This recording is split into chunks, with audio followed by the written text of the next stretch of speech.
Well, Janice? Yes. I did notice one other thing. It was for the Cornell Cooperative Extension, it was listed as charged to the park, but it shouldn't be park, but the number is probably the same. Yes, so that should have been corrected as well. Okay. I didn't know if I wrote that before. Sorry. It's okay.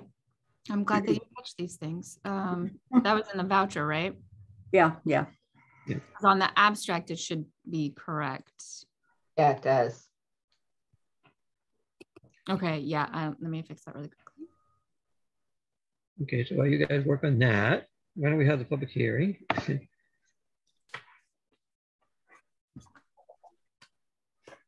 So welcome everybody. I suspect most people are not here because of the public hearing, but that's what you're at the moment.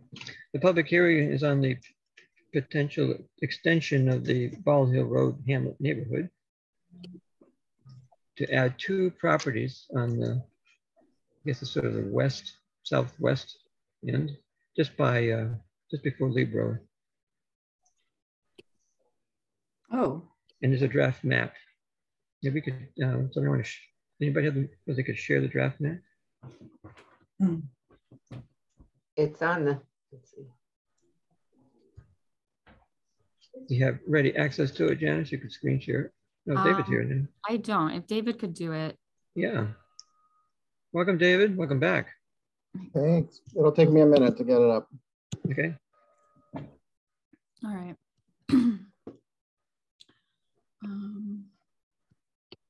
What did you ask to be shared, Joel? Because the draft map showing the properties to be included in the. Oh, the draft map. Sorry. Yeah. Okay. Sorry.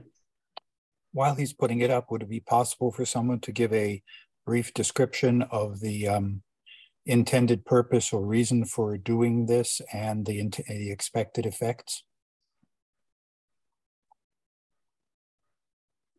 Well, David's probably the best one to do that. Perhaps. Be happy to. Hmm. I'm sharing the screen now. I'm zoomed in because this is the entire map. It replaces the old map, but the additions are this parcel, which, as described in the last 2 Danby area newses, the address is listed there, and then this parcel behind it. This extension of the hamlet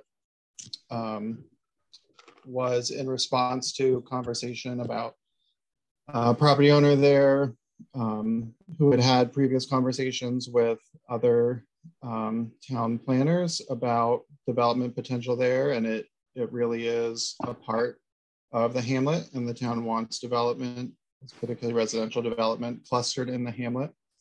In this case, we actually just removed a bunch of development potential from the hamlet by approving the Norbut solar farm that's behind there. So the town board thought it made sense to add in those 2 parcels that you can see. If this parcel behind it was in the hamlet, these parcels are similarly situated. This one behind it is one that will not have any residential development potential because it will have solar panels and conservation land on it. So the actual net impact on developable residential land is a reduction, even though we are reducing that reduction a little bit by adding these 2 parcels. The property owner there is also the property owner of the Zen Center and has a couple houses on that they would like to be able to sell to people associated with the Zen Center, and they'd like to be able to add a few more set back deep in the parcel, and making it hamlet neighborhood would allow that to happen, although it would require subdivision review and environmental review at that time, whenever those proposals were ready. Does that answer your question, Ted? Yeah, that's what I expected. Anyone else besides Ted want to comment on this proposal? Well, I haven't commented. I had simply asked a question. Okay. Would you like to comment? Well, yeah, I guess I would. I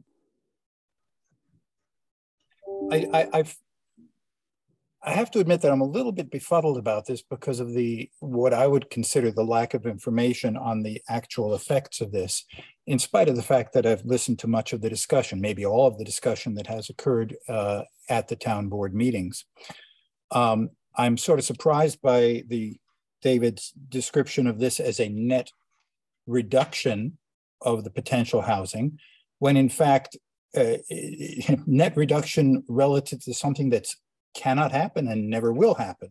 This is a net increase. If you simply look on it as the opportunity for, is it about 20 acres total, to which normally would have held 2 houses. Now there are no minimum lot sizes. There could be many, many houses on that. And I think that would be a big change to the environment of Bald Hill Road and the neighborhoods and the neighborhood around there. It'd also be a big change to Jennings Pond because this is directly across the street. Now, the landlocked parcel doesn't bother me as much. What bothers me more, and I'm talking now about parcel 57.2, the one that actually has frontage on Bald Hill Road, is that by being moved from rural 2, is it? Rural 2 to Hamlet neighborhood, it now has the potential for commercial exploitation. Now, I was unable to find a definition of a corner lot in the online zoning ordinance, but I imagine that this is a corner lot because it does have frontage on both Lieb and Bald Hill Road. And if the frontage was not considered sufficient to be a corner lot, as David just pointed out, the owner of the next parcel west could just sell himself a few more feet and it would be a corner lot. And the problem is that a corner lot allows, among other things, houses of worship, which I don't think you could turn away anyway. I think that's in state code, but also restaurants, bars, repair shops, and basically retail establishments, small to be honest, but nonetheless existing. And that is right on Jennings Pond. And what's more, you realize, Ted, there's a wetland there. Well, let's talk about wetland. Is the whole thing a wetland or just a few feet? All he cannot do is build on the wetland. You can build on everything else. Perhaps David could answer that question. Well, if we're going to have a back and forth, I'll reserve the rest of my 3 minutes. Otherwise, you might as well let me finish. Okay, you can finish and then we can address that. Okay. It's not only an affront. I mean, I know McDonald's all have drive-throughs, so they're not permitted, but let me just, for sake of argument, say, do we really want a McDonald's on Jennings Pond? Well, if McDonald's or whoever it is doesn't want a drive-through, it's potentially possible. And whatever the business is, it's at the end of a densely populated neighborhood, relatively densely, who really don't expect this to be happening. And I do wonder how many of the people are within 500 feet of these properties and were notified about this. So, I'm really not comfortable with the change to that property. I would be much more comfortable with a change which made it from rural, I hope I'm getting the numbers right, rural 1 to rural 2, which would make it more restrictive and more protective because of its juxtaposition, its presence right on across the road from Jennings Pond. I think you're going in the wrong direction. As to the other parcel, number 21.124, I don't feel so strongly about that. It probably should have been included in the Hamlet neighborhood in the first place, as long as the access to it doesn't come from Bald Hill Road. So I think I've said my piece there. Okay, thanks. David, do you have anything that indicates the extent of the wetlands in that vicinity? I could. You can see right here that there is a stream that has a setback buffer. Anything like what Ted is explaining would need site plan review, and the planning board could adjust the location of any use that required site plan review in that area. I mean, it has 2 houses on the lot already. And the proposal is to continue in a residential format with houses set far back from the road. I don't agree that this lot is right on Jennings Pond. I don't think that that is an accurate description. I think if you stand out there, you'll see it's very far away. And I don't share the thought that there is some grave potential threat from the proposal. Excuse me for interrupting, but David, how could it be any closer to Jennings Pond? It's across the road from it. The other side of the road is Jennings Pond. How could it's across a large road and the pond is set back from the road?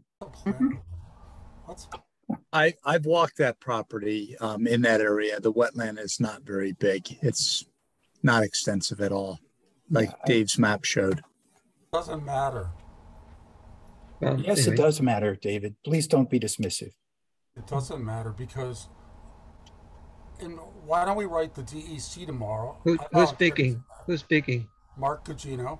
Okay, Mark. I'll write the DEC tomorrow. A wetland is anything within 150 feet of reeds. I have some great cell phone pictures I'm going to send to the Ithaca Voice tomorrow about this. And I'll also send a letter to the DEC, and I'll get them out here to take a look at this, because when they wanted to build on that other corner lot, which is 2 houses down from my house, the DEC was out here the next day, and that's a federal agency, or that's a state agency, and they would be out here immediately. And I don't know where the planner lives. Why don't we put these 2 new areas in the planner's backyard? I think that's probably the hamlet. Let's do that. But come on out. There are reeds. There's actually a drainage ditch right under that road, and that's how the water gets to the other side. And I don't know if you guys remember, that's where the turtle crossing sign used to be too. Mm-hmm. Okay, thank you. It seems like there's some confusion about the question about wetlands. The reason I think Joel is asking about wetlands is because no development would be allowed near wetlands. Wetlands are an impediment. So this zoning change would not allow development of wetlands. It would not be overruling any DEC rules about protecting habitat or habitat areas in any way. So it's just a misunderstanding of what a zoning change like this could do. And it's certainly not what anyone has proposed. In fact, it's not. I mean, it's relevant, but not something you can rely on. That the property owner values that view herself and wouldn't want to put anything there. But that's the case. But of course, that subsequent owners might not have the same feeling. But you are constrained by the environmental, the constraint of not being able to build in or near a wetland. Yep. Thank you, Joel, for mentioning subsequent owners, because this is a decision that would be, I believe, very hard to go back on. And if the currently benign owners, who I don't expect to do anything horrible with it, ever sold, you're in trouble. Well, we're in trouble. Well, and as far as David's contention that it's not near to Jennings Pond, I'd be happy to share a Google Maps satellite view. You could not be any closer. I mean, those reeds are right up at the water edge. Sorry, at the road edge. That's part of Jennings Pond. I would contend that all of the parcels immediately to the north of Jennings Pond are closer. Yes. That's not what I see. This particular parcel is the closest parcel to Jennings Pond, except for the ones that are on Jennings Pond Road. That's what we're talking about. Yeah. Excuse me. Oh, you're saying the Jennings Pond Road, but they exist. And the point here is that you're proposing a change that would create things that are also in very close, do not yet exist, right? That do not yet exist and do not have the the buffer of the actual publicly accessible park. The existing houses on Jennings Pond Road are on the far side of the existing public park before they get to the Jennings Pond ecosystem itself. Mhm. I mean, there's no comparison. I'd be happy to share the map and you can see it. Okay. Mark, you still have your hand up. You want to comment further? Oh, no, thank you, Joel. I just forgot to take it down. Okay. Rhonda?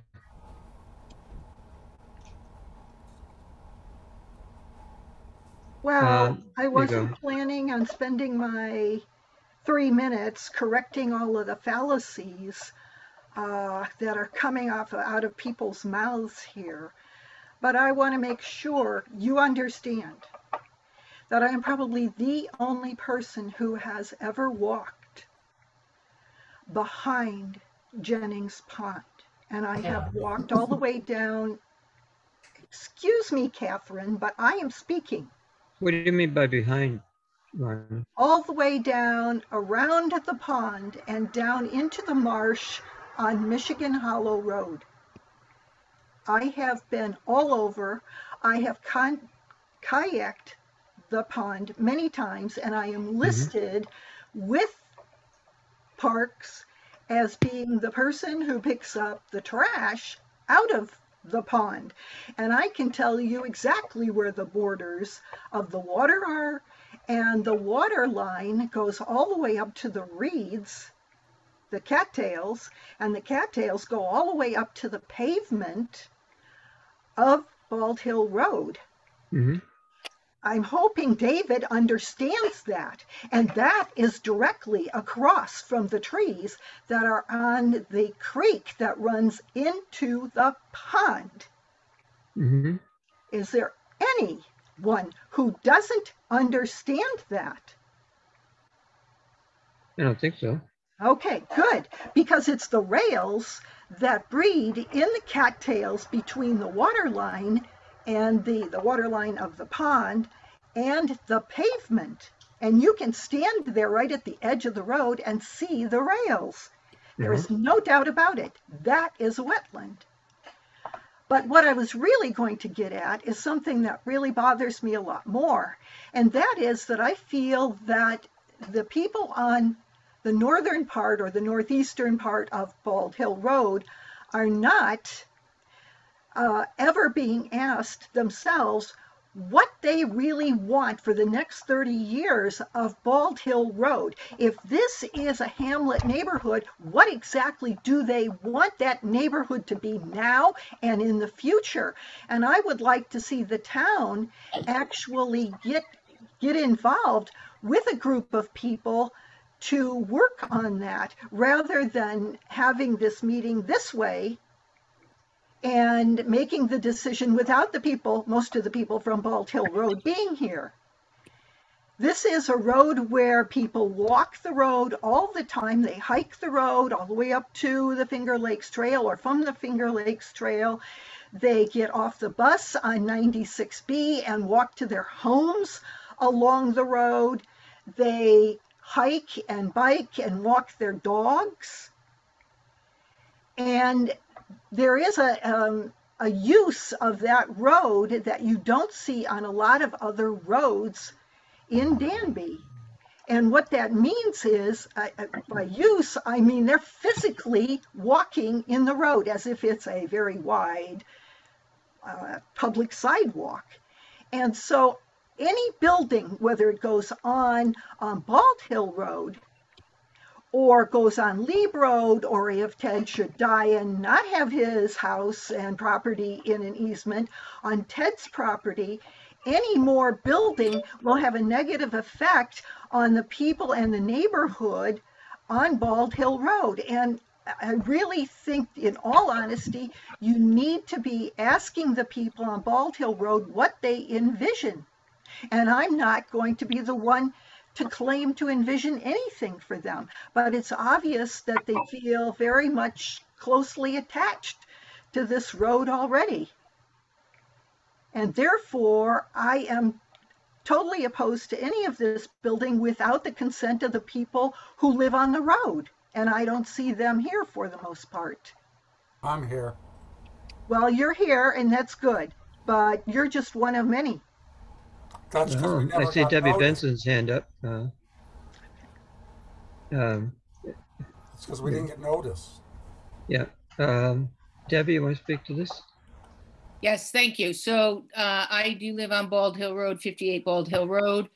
I walk this road every morning with my dog, and I have to say that outside of a little bit of information in some of the Danby news stuff, I don't feel like the information has been put out there to the residents of our street. I didn't see any sign posted on the land that said there was a public town meeting or a hearing about it. You know, and I am familiar with those signs being posted elsewhere on Bald Hill Road, including right next to my property. So I would like to speak to that I don't think the information is out there. I would like perhaps David or somebody else to explain, what are we talking about in terms of the number of houses? Right now, the Zen Center has a driveway that goes behind that little cottage, and they drive on the grass and they go to another little cottage back there. But what are we talking about? Are we talking about building a road that the town will someday assume? Are we talking about many houses? Right now, they're little bungalows for their business, but would they turn into separate houses? Do they all have separate septics? Can you just describe a little bit about what we're talking about, what that could happen in the future? Thank you. Dave, you want to field it? Sure.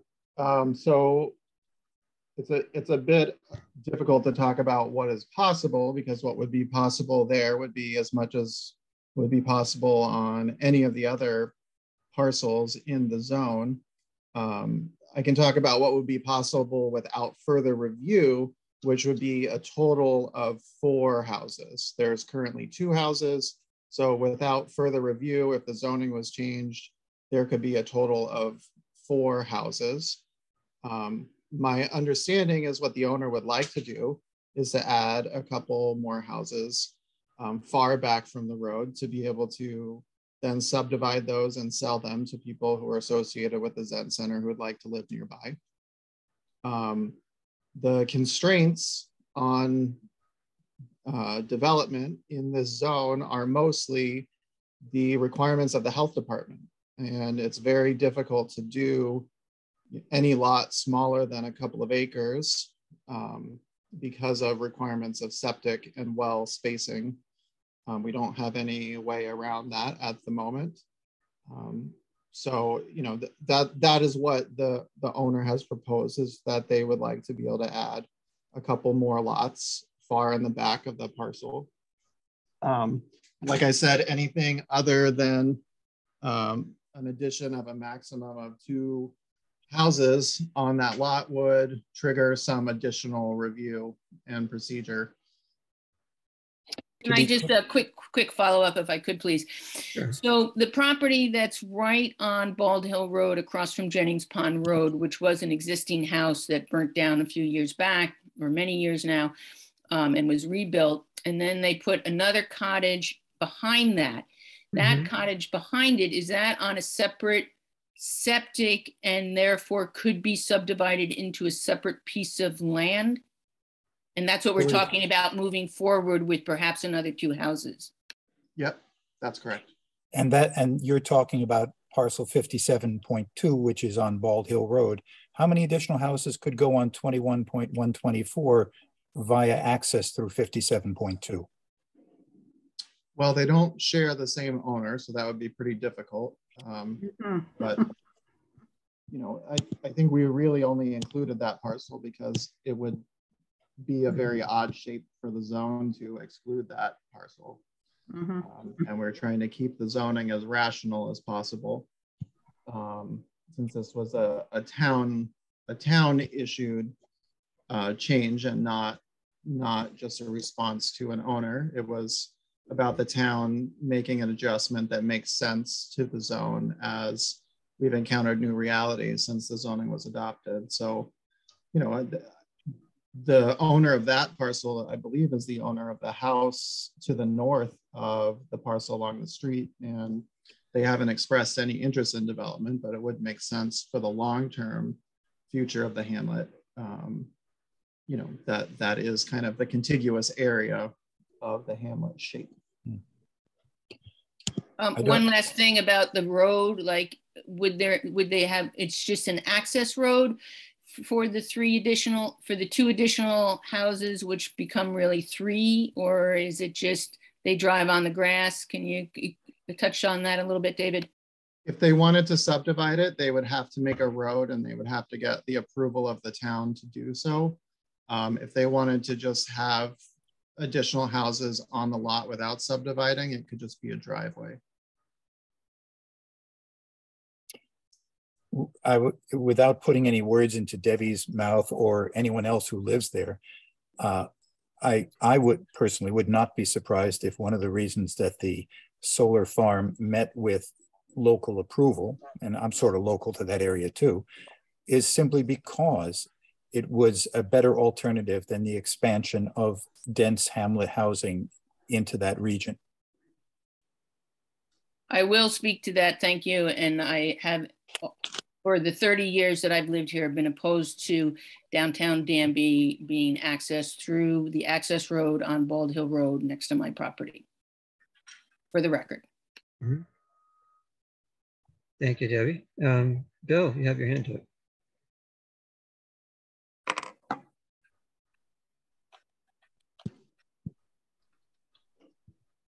Are you there, Bill Evans?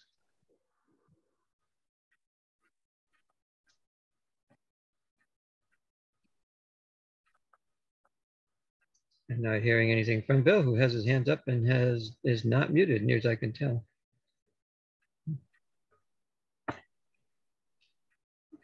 So, Russ, would you like to comment? Yes, I'm technology challenged and I could not get my hand up. So is there going to be more meeting after this, or is this the topic for tonight? This is the topic for tonight. I'd like to say something. Oh, wait a minute. Let me rephrase. There is a regular meeting of the board following this, which has several topics on it. You're probably wondering about noise. That's not on the agenda for tonight. All right. Well, no, that's not. There's a whole bunch of things that really irked me. And one is that, you know, we as residents don't get too much interaction with the town board people, except for the 3 minutes privilege of the floor. And then meetings go on and we don't know what's going to be talked about. And there's no interaction. 2 months ago, I was caught in that because things were spoken about that I had no idea were going to be said. And it's like, wait a minute, I got questions about this. I'd like to dialogue with you. And you're like, well, you're out of order. You can't do that. And I found that very upsetting. First, I want to say I appreciate those of you who are on the town board and donating your time, because that's a huge commitment. And I do honor you on that.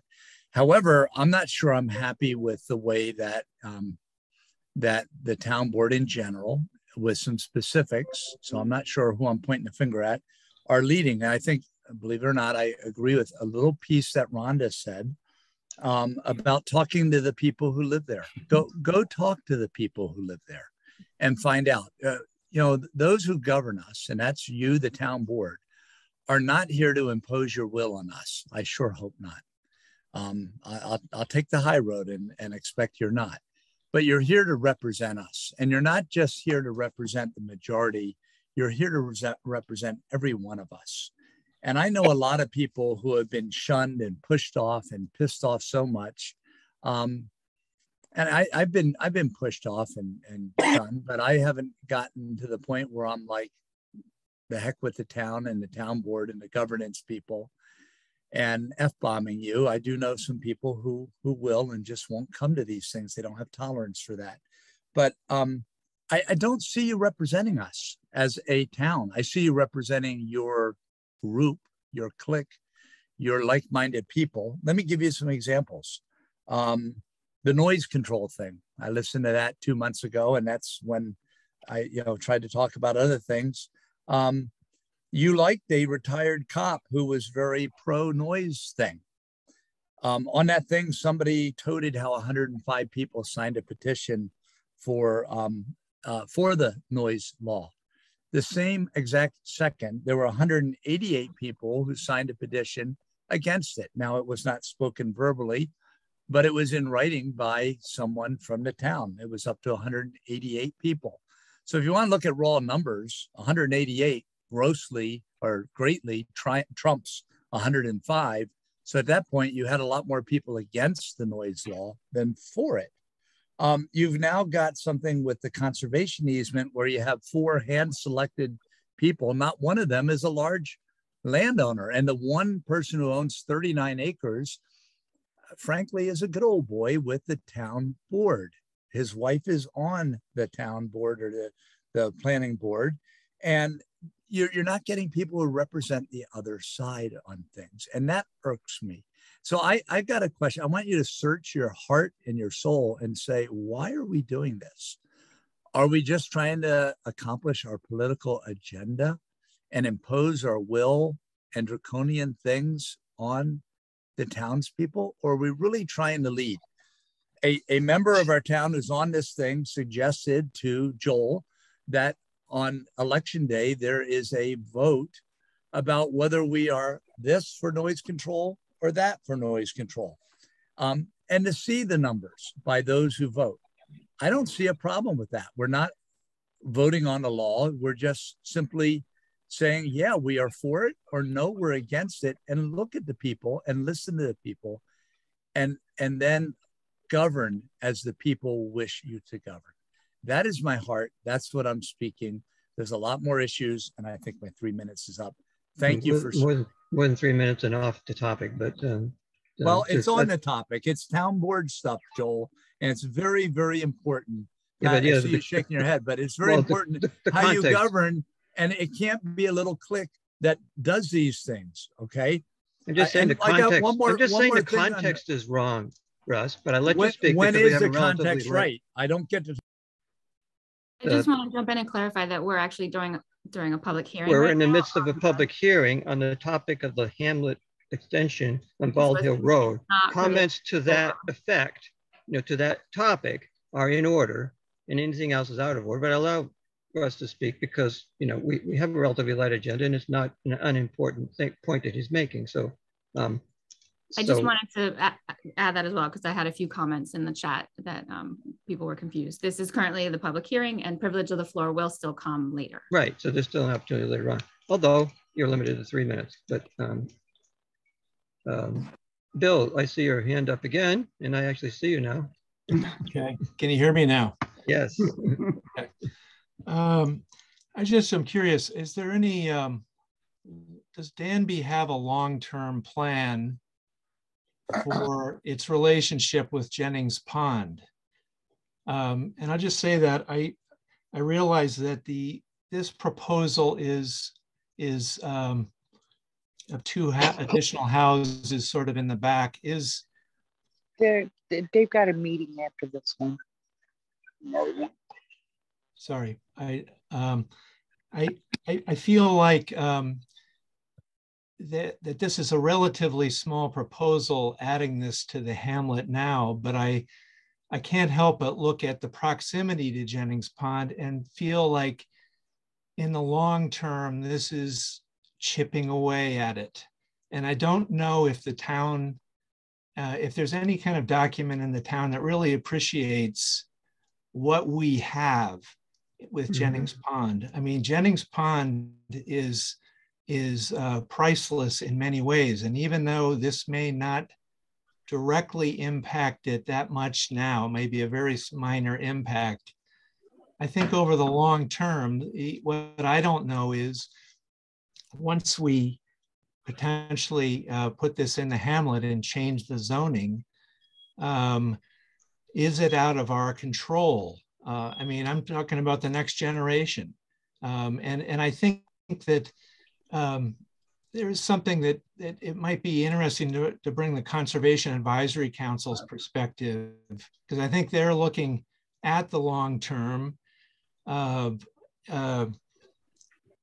for the town, for many parcels in the town. And I just think that that further discussion needs to be, if Danby doesn't already have a long-term plan for its relationship with Jennings Pond. I think that's a discussion that we should have, and it would potentially impact on this decision. Thanks. Very interesting suggestion. Thanks, Bill. If I might be allowed one more sentence, I would just like to remind Bill and others that it's not just a few more houses. There is the possibility of commercial development on that lot when it's in the Hamlet neighborhood. Yeah, on corners.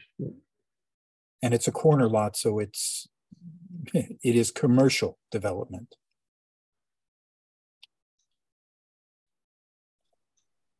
Yeah, somebody might want to sell ice cream from there. All the park goers. Someone made a comment which I laugh at, but it has truth in it. You could put a very small car dealership on there, small building, but a large parking lot. Yeah, well, I don't think so, but well, that's inconsistent with both the size of the kind of things that our Hamlet zoning would allow. I'm not sure of that, but you might be right. I did read it. I did read the zoning carefully, but I'm not sure what you're saying. Anyone else want to comment on this potential expansion of the Hamlet neighborhood zone?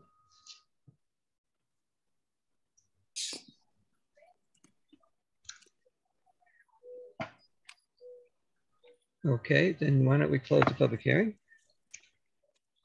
and move on to the regular meeting. I as well go. It might be that Tammy is trying to speak. There we go. Are you in fact trying to speak, Tammy, or you just have your microphone off? And you... Oh, I was just, I'm sorry. I was just wondering when the meeting's going to be in regards to the noise law. We took a time out basically when after the public hearing on the noise law, saying we wanted to study the comments and consult with a couple of people made some excellent suggestions. That hasn't yet fully transpired. So it's going to be, the soonest it will come up would be at our next meeting, which is on the 20th. And at that point, if it comes up at all, it's going to be well, having looked at all the things, what do we want to, what more do we need to know? What more do we need to do in order to decide what to propose to the public the next time around? So, Okay. So the actual a concrete proposal that we would put up for people to think about and comment on probably won't happen until August at the soonest. Okay. I was just curious because I want to definitely be involved in that meeting. Mm-hmm. That's all I needed to ask, actually. And can I find your website, or I'm on your website, but an email address to be able to write in comments, or where do I, because I'm new to this. Right. Well, there's an opportunity, there's a, what do you call it, comment box on our website. Okay. Anytime you have a comment you want to make, and you can direct it to whom you wish there. Just to clarify that you should be at danby.ny.gov. Danby dot what? Yes. ny.gov. Yes. Okay. I'm just gonna go write it down. You're talking about the report of concern box? Janice, is that what? No. Yeah, I just wanted to make sure she was at the right place. Yeah. It's danby.com. danby.ny.gov. ny.gov. Okay, I've got it. Thank you very much. You're welcome. Bye-bye. Okay. So, right. Our additions or deletions to the agenda. We might have to delete, well, not delete, yeah, well, to not delete, would be postponed, so it's not a deletion. Anybody have anything to add or to delete? I'm not saying anyway, it could be a fairly expeditious meeting. Privilege of the floor. Would anybody like to address the board on whatever? Betsy. You have to unmute yourself. Yes. Video first, then And also always remove the hand, lower the hand. There we go. Thank you. I just wanted to mention, Russ, I'm always happy to talk to you offline. I think I'm curious what the process has been regarding the noise law, because I have possibly, as the chair of the committee, have gotten a lot of emails with concerns people have shared with me. So noise is a continuous problem. I don't want to use up a lot of time. The fact that there are people in the community that experience noise, the fact that other municipalities have dealt with this problem of noise, and we're talking unreasonable noise, not everyday noise. Noise of very long duration, or noise that is during the night, all night long, for example, there's no remedy. I'm a lawyer. I'm practicing for 30 years, and I can tell you there's no remedy. That is simple, and I think Mark mentioned something about criminal penalties. That's not something that the committee had ever offered. Anyway, I just want to know what the board has been doing, and I know that there's other lawyers that have municipal law experience. I can't remember her name. Rich Curtis, you may remember, because you guys referred to someone, you hired someone who knows a lot about municipal law. And it's just another resource that you might want to tap into.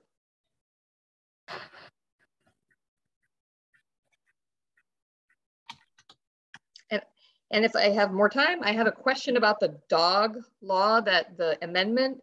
I have a question about if leashes, if the idea of the law is that, and I'm sorry, I haven't studied this really in depth, that a leash is always necessary, because I have a barn across from my house. Do I need to use a leash when I'm walking my dog across to the barn?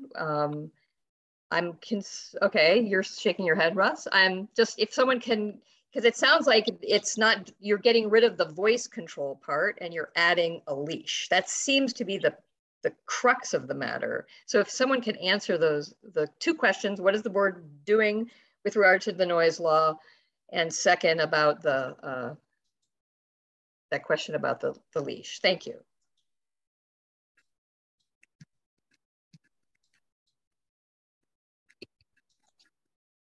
I didn't stump you, did I?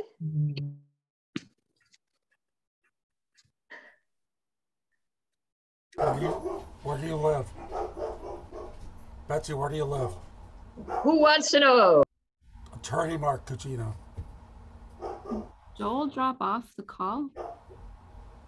Yeah, I think Joel is gone. I think that's what happened. That's why there's a lot of silence, Joel. Yeah. So who is the vice supervisor to run the meeting? Leslie is the deputy, and she is sick today. I don't know who is third in line. This is bizarre. Well, I will chime in. Betsy, I don't know your email. Otherwise, I would have included you in all my communications with the town board. So I need your email. I can give you my work email. I can't chat with you, though, apparently. No, that's another problem. We can't chat with each other, so. That's okay. So it's Dennis, why don't you enable the chat? Well, and this way, I don't care. I don't mind sharing this, because Mark, you can contact me as well. It's bwohl@lawny.org. Betsy, you could put it as your name. Just change your name on the chat or on your screen. Okay. To your email. Yeah. Good idea. I believe there is a reason that you can't chat because it can't go into the record as conversation, and everybody can't hear it at the same time, and it has something more to do with that. That makes sense. Yeah.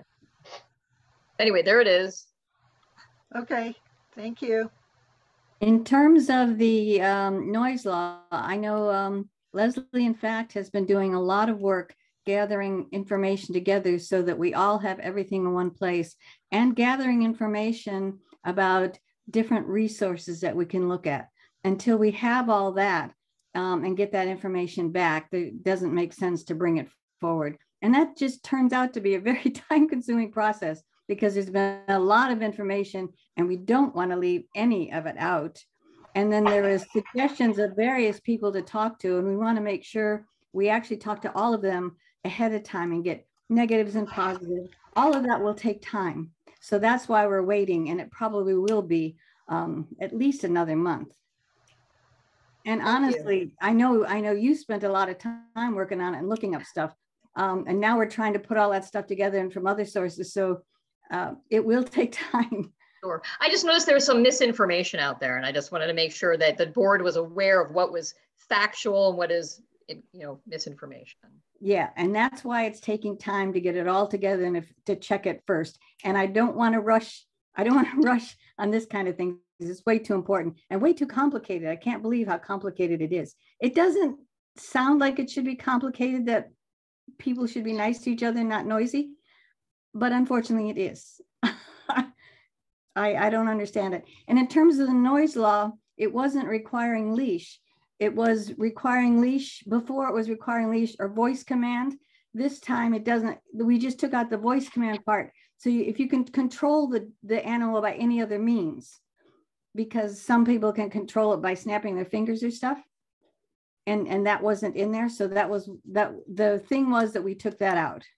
And we did check with somebody, and they said that would be a good alternative, or at least a viable alternative. Is that really what it's going to end up being? I thought that you had to have a leash if you were not on your property, that you needed to have your dog on a leash. That's how I understood it as well. And I'm saying this, I am saying this as the town judge who had 2 dangerous dog violations since January, so in the last 6 months. And one of them was trying to claim that there was voice command. And as the reason why this all came about is because the SPCA wrote to the town board, correct? Yes. About the voice command, because it's very difficult for us sitting on the bench it's a he said, she said, right? I mean, I wasn't there. I don't know what kind of voice command you gave. I don't know if your dog stopped. So you're saying what you're intending then in the town law is if they snap their finger and the dog stop? I mean, again, that's going to be a he said, she said. What we looked at was having some kind of that there has to be somebody that can control the dog, and that's the requirement. But not necessarily on a leash. Right. What it actually says is that if there is not someone who is able to control it, then it must be on a leash. That's what it says. Right. So and control it in what way, Ted? I can only read to you what it says. Fail to restrain any dog by an adequate collar and leash unless it is accompanied by its owner or responsible person able to control it. I don't think that's going to help in any way then. That's not, I mean. No, I don't either. Okay, we did check with somebody and some official who said that was a viable alternative. Okay, I'm just saying as the town judge, I think it's going to keep us in the same boat. Mm-hmm. You know, unless the dog is on a leash when they're off their property, I don't know how. Doesn't mention whether it's on or off property. You could even get cited for not having it on a leash on your own property if you can't control it. Well, I think that's valid. I mean, as the former executive director of the Tioga County SPCA, I do think that's valid. There are times when you have a postal carrier coming on your property to deliver a package, and if your dog isn't able to be controlled by you or someone else, then the person can be attacked. You know, you've got to have some. And what Rhonda, what you're saying is absolutely true. That one of the cases that I did have, that the dog did attack the mailman. And what did the Postal Service end up doing was moving everyone's mailbox on that road to the corner road, right? So now the postman doesn't even go down that road because of the dogs. So good. Yeah, I mean, good point. But does there have to be harm in the law as it's written? I don't have what they're doing. Maybe Ted could tell you. So I'll just jump in here and say that the change that was proposed by the SPCA is up on the website. It's in the resolution link. It really is literally just deleting those 3 words. So whatever else is being discussed right now was already in the law and isn't what the SPCA suggested to change. Okay. So you can find it on the website. And it's linked in the agenda. There are 2 links in the agenda. Well, something that Ted brought up behind the bushes, so to speak, was that the clause that the town is trying to reword is reworded differently in 2 different places. And I think this whole business of the leash law needs to be revisited and certainly not voted on today. And that's all I have to say on it. I'm done. I will say also, I mean, I've had it up. It's easy to go to the agenda and just click on it and you can look at it right now. Furthermore, it's not called a leash law, and that is one of dog laws, I'm sure, are very, very difficult for anybody to handle. And the non-dog owner who has an issue can also participate in problems. This is the most difficult subject.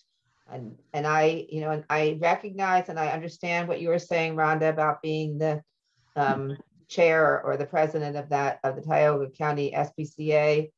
And I have been a dog walker for a company for years, and I've walked hundreds of different kinds of dogs.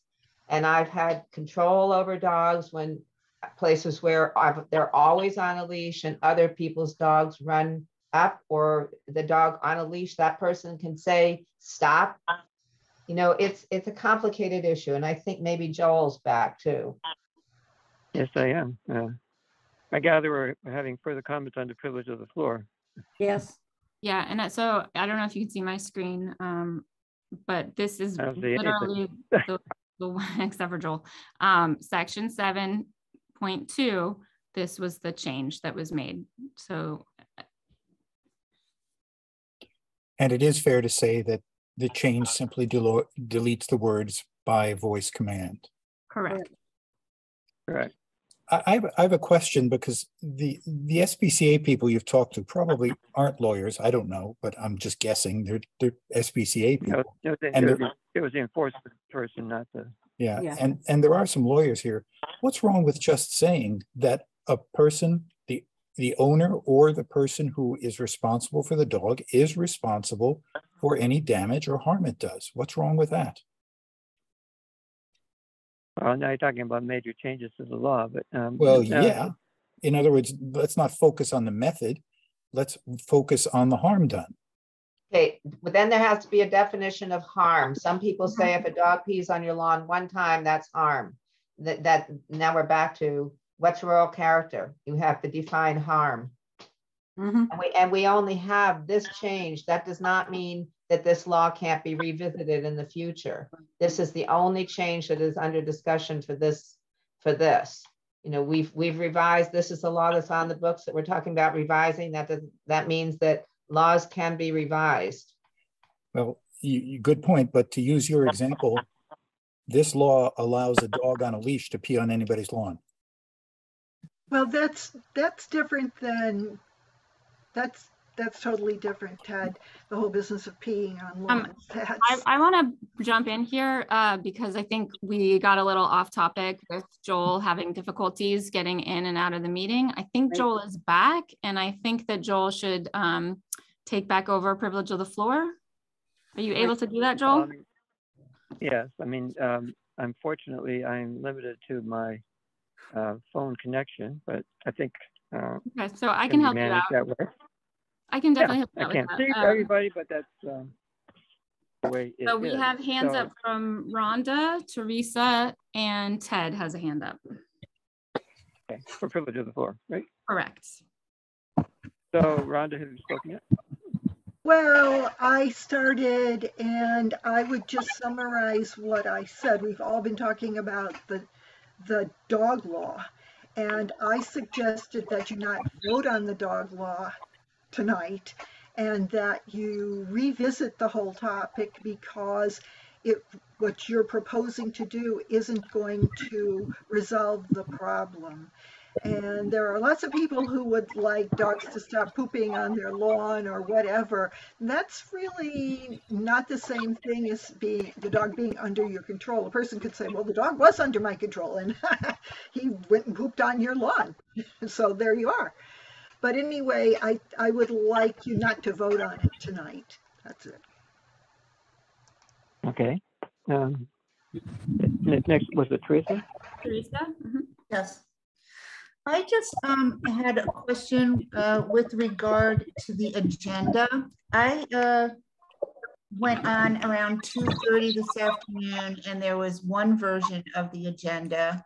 And now when I logged in to the meeting, there's a totally different agenda. It's hard. No, it's not totally different.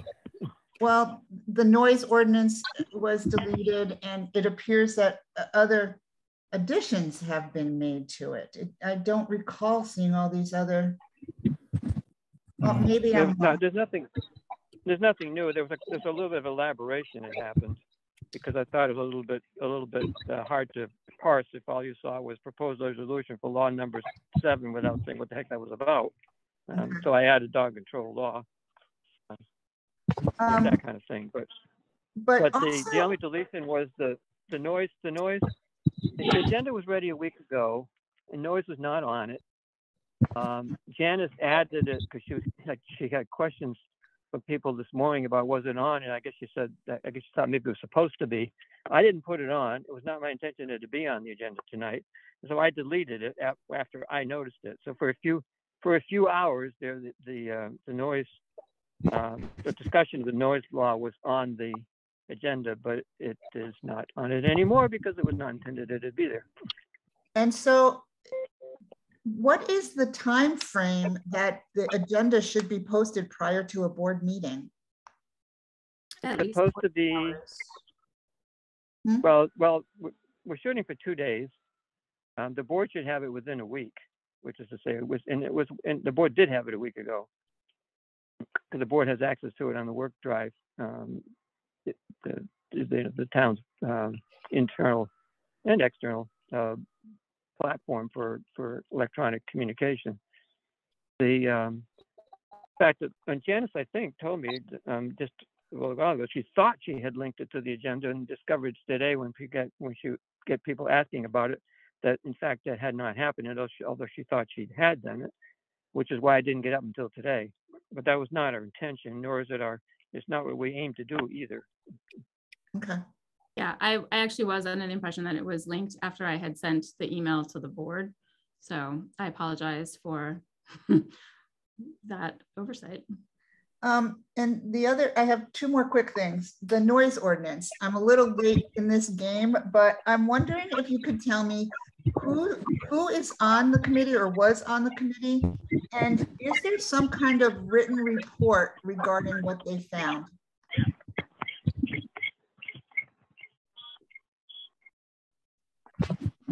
There is a report, and the report does show who was on the committee.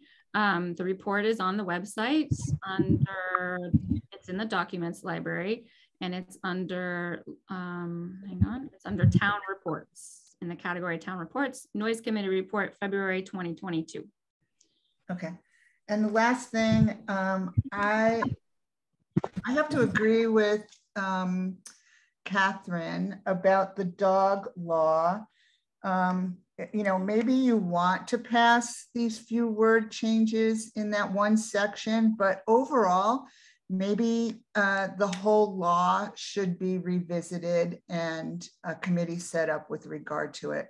I think what you're changing isn't going to be very helpful if, in fact, another dangerous dog comes before the court, and it's not changing really anything.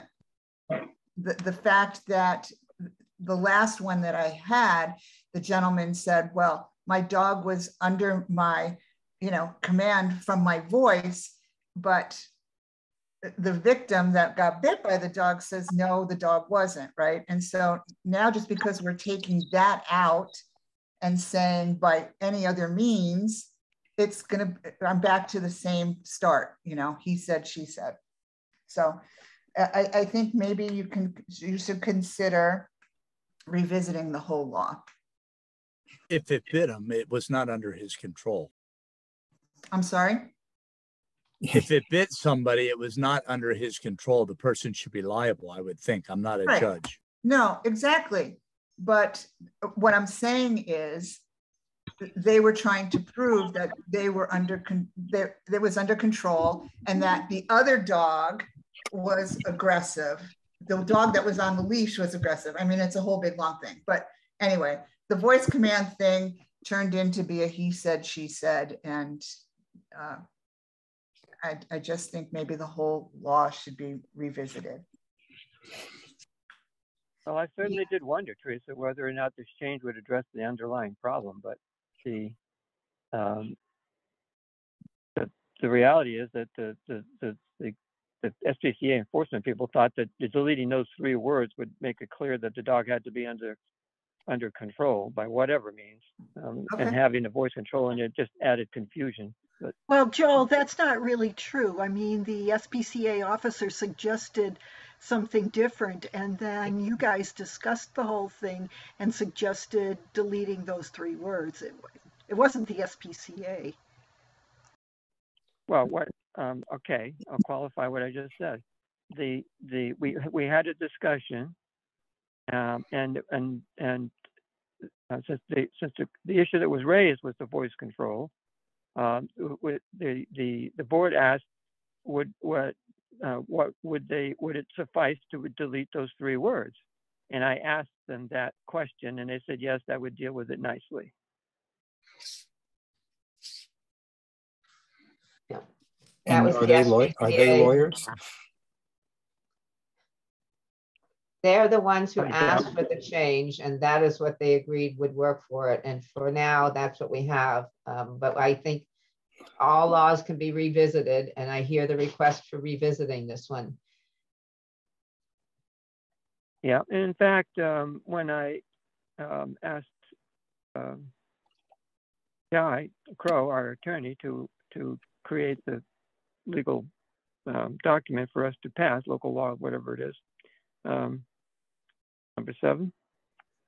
He asked, well, there's a bunch of other things in here that could potentially be revisited, but that's a broader scope than we had focused on. We simply this issue was brought to our attention. A fix was suggested. The SPCA endorsed it, and it's now before us. There are other changes that could be made, and there certainly could be. That's another initiative, and perhaps it warrants being looked at again and more broadly. So should we move to the next privilege of the floor? Thank you. Yep. Who's next? Ted. Ted. Hiya. I'm going to get off those topics. Okay. I'd like to talk a little bit about the perception, if not the reality, of transparency, communication, and openness between the board and the public. And first of all, I'd like to say that this meeting so far has been more of the kind of meeting that I like to see, where the board is actually interacting with the public and getting those opinions, and hopefully being open to listening to them, than any other meeting in recent memory. And this has happened, now I understand, because Joel wasn't here to control it, and because the board is, how many? 1, 2, 3 of you are here, so there are 2 others who are not, trying to stifle the comment.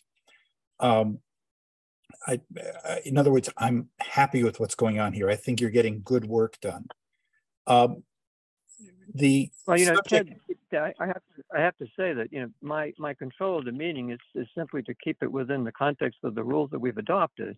And it doesn't necessarily reflect, you know, my personal preference, but, you know, it's my responsibility as the chair to follow the rules. I'm fine with that, Joel. Perhaps we ought to change the rules. I'm fine. I'm not pointing at you at all. I'm actually going to segue into the rules, which is what you're talking about. Someone mentioned the, shall we say, the changes to the agenda that have been ongoing throughout the day today. And I will point out that, and you already saw this in my email to you, Joel, you passed very detailed rules, you being the town board, very detailed rules about how the agenda should be handled. And according to those rules, the agenda should have been finalized and ready for distribution, I'm quoting, 7 days before the meeting. Ready for distribution means to me that you've got a document that can just be popped on the website. However, the rules are very generous to the town clerk, saying that it must be on the website and posted on the bulletin board, I suppose, only 2 days before the meeting, and then only on best effort. I don't think that it's very hard to go from 7 days to 2 days. I think you could probably do better than that. The catch is that didn't happen today. Whether it was in response to my email or not doesn't really matter, but the whole agenda didn't even go up until about noon, roughly. I know it was after 11:30. I know it was before 1 o'clock. Well, as Janice pointed out, that was an unintended error. Right. I will say, however, that this is not unusual. If this was one-off, I wouldn't say a word. You know, this is a long weekend and all that, I understand, but this is not unusual. And the changes that were happening during the afternoon are also not unusual.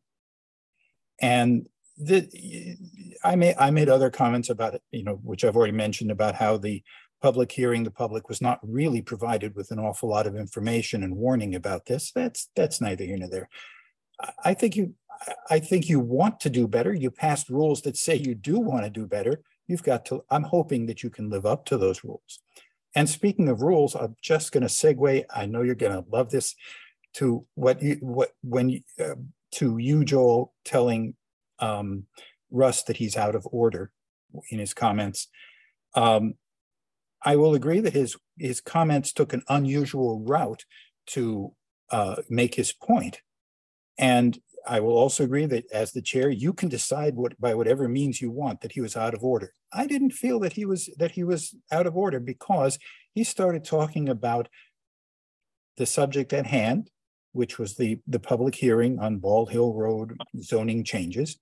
And then he said, and what you've done here is only typical of how other instances have worked out, and other people feel that they have been excluded and not included in the discussion. So he had an unusual way of describing it, but out of order, I think that's a bit far. I've heard out of order before. I'm not sure that was it.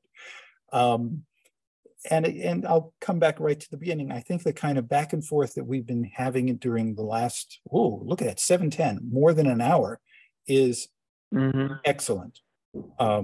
It may slow down the work you're going to do this meeting, but frankly, I'd rather have you slow down and listen to people than spend, how long did you spend on that rules document? How many hours over how many meetings? And then not follow your own rules. Thanks, guys. Okay, next up is Kim Nitchman. Is who? Kim Nitchman. Actually, I think Gary was ahead of me, and he probably has something that I may not even need to speak if he speaks first. Go ahead. Is that okay? Sure. Yeah, sure. Fine with me. I just had a couple of things. I want to thank goodness that the gypsy moths are finally dying off. Yeah, I don't have to deal with them anymore.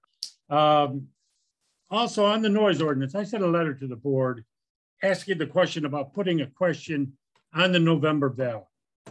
And Joel has put on Facebook that it can't be done. He spoke with Steve DeWitt, said it couldn't be done.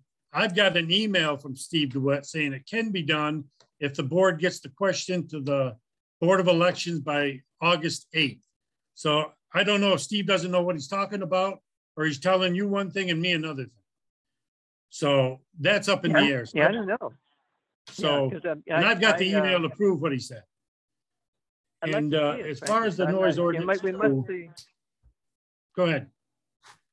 Like I said, we must be talking about a different option, because I spoke with Steve specifically about could anything be on the ballot, and apart from things that the state authorizes permissive referenda for or mandatory referenda for, you can't put things on the ballot. And I also asked him about how about could we not do a poll, at the polling station where people can, apart from the balloting process. And he thought that would probably be a problem too. And he suggested that I ask the Association of Town Attorneys to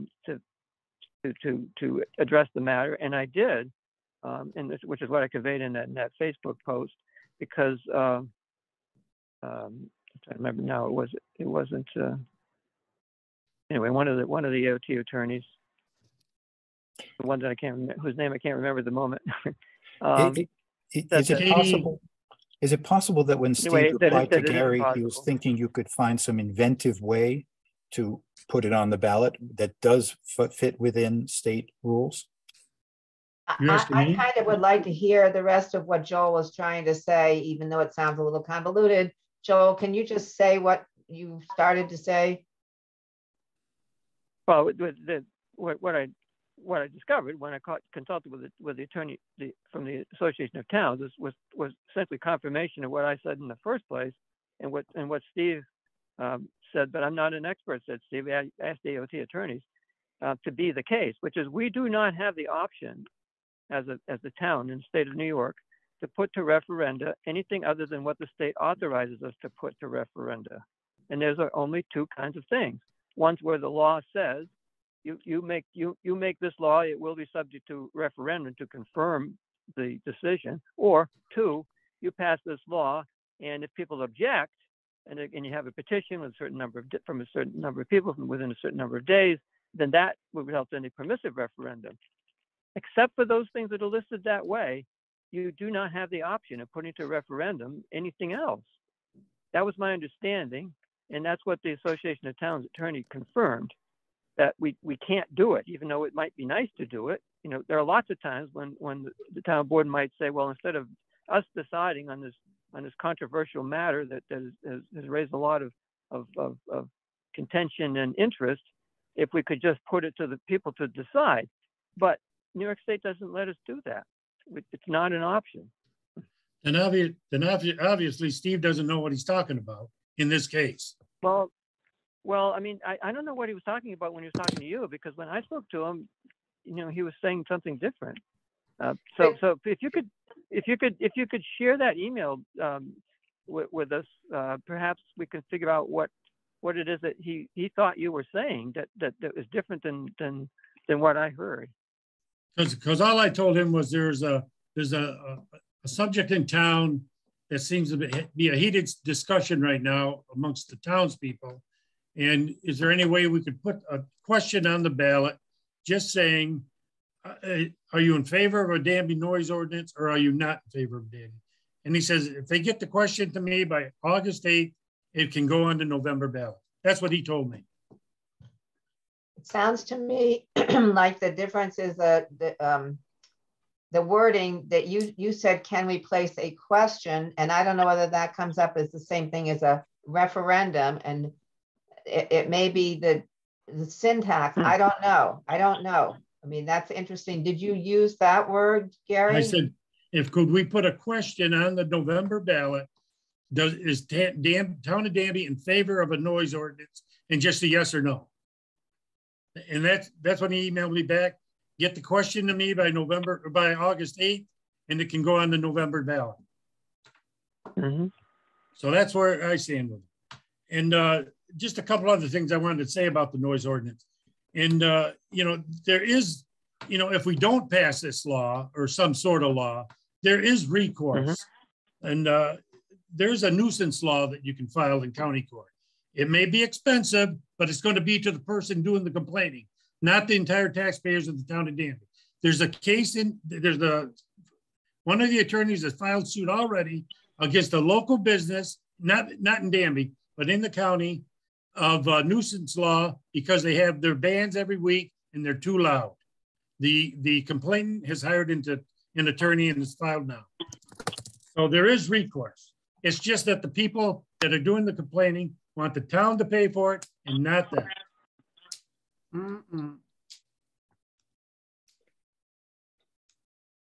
Okay. Oh, yes, there is. It's Supreme Court, it's not county court. It's very costly and it's very time consuming with an uncertain outcome. And then you're disadvantaging people without money and there's no quick recourse. It'll take months and months and months, Gary. You should know that. And then if you lose, the people you filed against can come and get back against you. Same with the town. Clearly, this is why we're still trying to listen to this because there are very strong feelings on, and I would not like to use the terms both sides. There are not just two, quote, sides of this. And there are, the law that Betsy brought forth is not up for vote. And that her committee made a law that is, she distributed to the town board, that got distributed to the people in the town to look at. And since then, the town, because it has been available, and because other people have segued, I'm going to segue a tiny little bit too. The complaints about what's available and how to find out what's going on in the town are painfully repeated, and they're painful for us in the meeting. It's very discouraging for a town board member like me who does listen and does try to hear things. I appreciate that. And having to be attacked, I'm sorry to use that word, but it feels very attacking. Many things that happen in these meetings feel like attacks, and it makes some of us, like me, speaking for myself, not want to speak up. However, I am very available. Our phone numbers are up. The only person, occasionally I have a communication with somebody on Facebook or an occasional email, but most of the time, I'm not comfortable with some of these conversations because I may be corrected because I use an incorrect word, or my punctuation isn't correct, or my subject, the way I state it, isn't correct. That makes me clam up. It does not make me able to work as well for you as I would like to, period. So please. One other thing I wanted to bring up too was if you are going to consider this more, and they do have a committee, let's get a comprehensive committee. Both, people on both sides. Right now, we've got Joel that's come out publicly and says he wants a noise ordinance. We've got another board member that sat on the committee, and that's just unfair to the rest of the people. You got a third of the town board that's already basically said they want this, they want a noise ordinance. Well, so basically, it sounds like you've already made a decision. Gary, you're forgetting that I'm not one of those, and I appreciate that. So, but I'm just saying there's two already. Basically, you want this.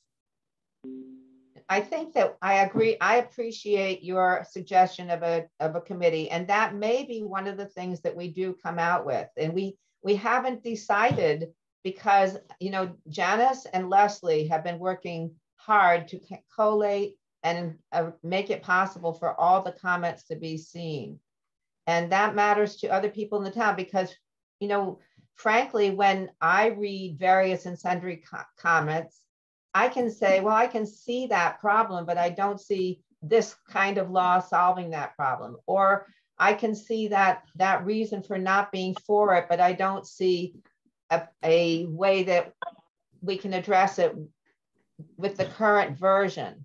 So the idea that's why we haven't even formed another committee yet.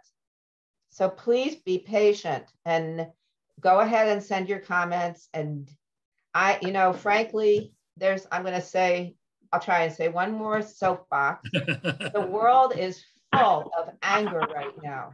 It is full of people fighting each other on topic after topic. And little old Danby is one place where maybe what we can do is learn what people have asked repeatedly for us to try and listen. And maybe we don't have to attack each other about noises, or, you know, maybe there's a way that I could be involved if you want me to try and talk to somebody. I mean, I don't want to get attacked if I go to somebody and say, could we talk about this? But it's possible. I mean, I have a friend who, the guy from Tabor Street where I get my car fixed, I mentioned it to him. He said he has boys with dirt bikes. His neighbor called the police. The police came over, they talked to each other, and then the two neighbors talked to each other and agreed on what they would do. And that was the end of it. There are ways that we can be a town, like Salisbury, Maryland has this town that says we like each other or something like that. Sorry, my rant. Great idea. Died. I love the way you're saying that, Catherine. I would ask a question about the noise thing. Are the verbal comments that were given on the public hearing being collated, or is it just the written ones? Everything. Okay, good. Thank you. Okay. Kim, did you still want to speak? Yeah, I just want to reiterate, it doesn't really sound to me that there's been anything that was decided between Joel and Gary's suggestion. And, you know, if there's a deadline of, what was it, August 8th or 9th or whatever, that's probably before the next meeting. Why not just write up something that says, shall the town of Danby pursue developing a noise ordinance? And put on the ballot, see if it gets on. If it doesn't get on for whatever reason, then it's not on. But if we miss this boat, I think that's a lost opportunity. So that's one thing that I'd like to say.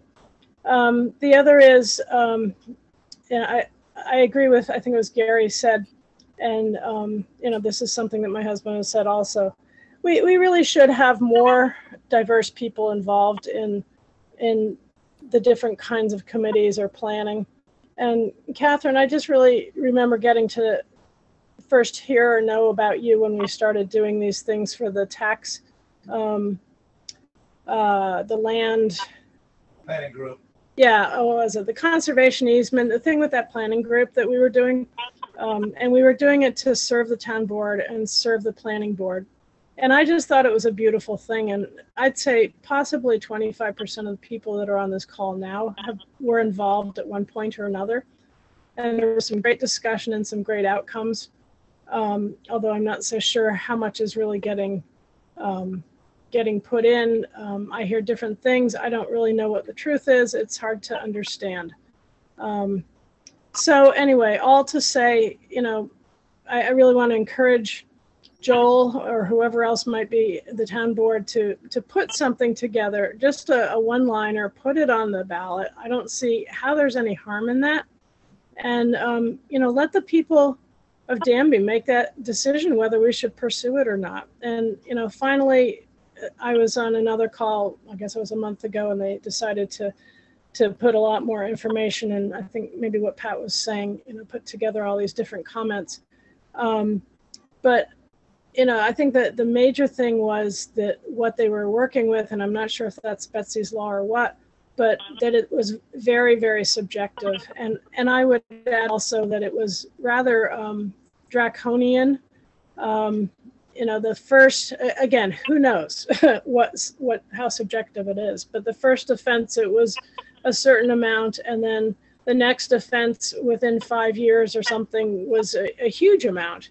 And maybe it would be worthy of that kind of a fine, but it didn't seem very friendly to me. You know, it didn't seem very neighborly to me. It seemed like it would produce the opposite of what Catherine was mentioning, that I certainly support. You know, let's try to be good neighbors to each other.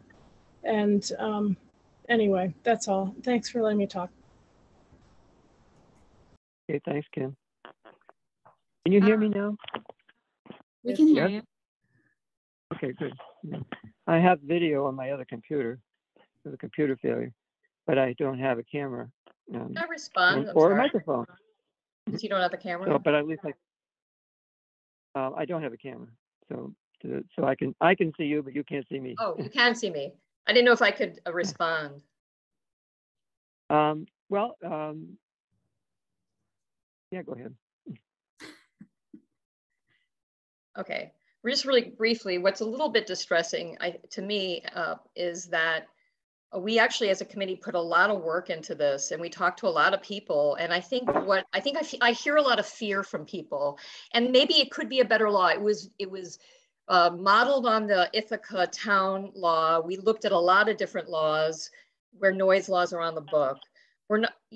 Everyone likes to think they have good neighbors, but what I hear from people is your reality and those other people experiencing excessive, unreasonable noise from maybe scary neighbors that are not friendly at all, despite maybe the people who have tried to communicate. That is something that people are feeling unheard, that their voices don't count. And maybe a lot of time noise or any laws, they protect maybe the people who need protection. It doesn't mean that people who have everyday regular noise, I brush hog my field. That takes hours and it's pretty noisy, but it's going to end. Everyone's going to know it's finished within 3 hours. What if something is going on for 24/7 for days and days and days? There's nothing easy for someone to do right now. And that's hurtful. It's hurtful to hear, well, you're hearing a lot of unreasonable noise and tough luck for you. That's what it sounds like. I'm sure no one means it, but I just want to put that out there.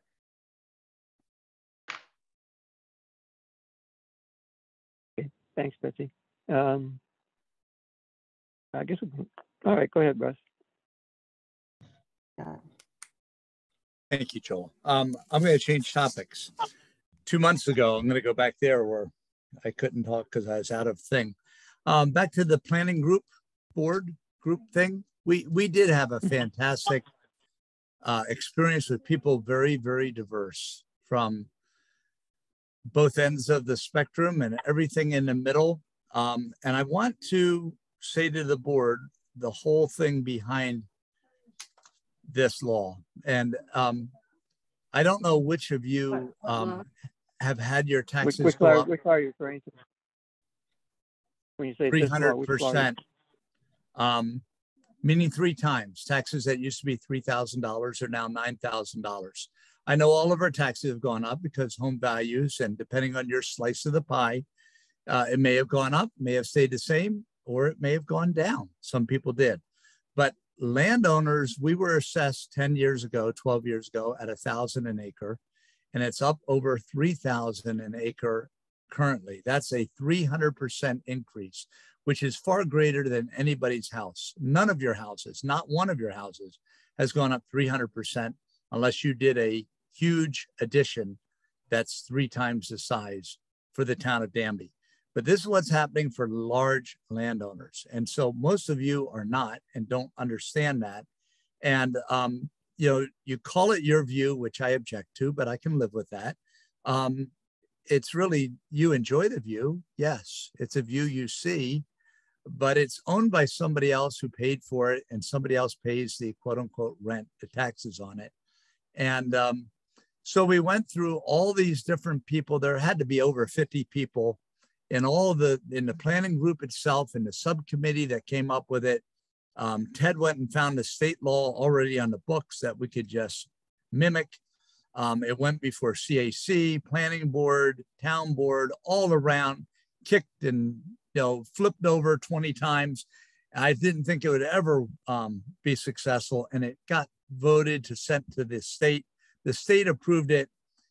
And now my ears are just burning up because the 15 to 30, up to 30 years thing is being, the quote, go listen to it, is changing that time frame to 29 years.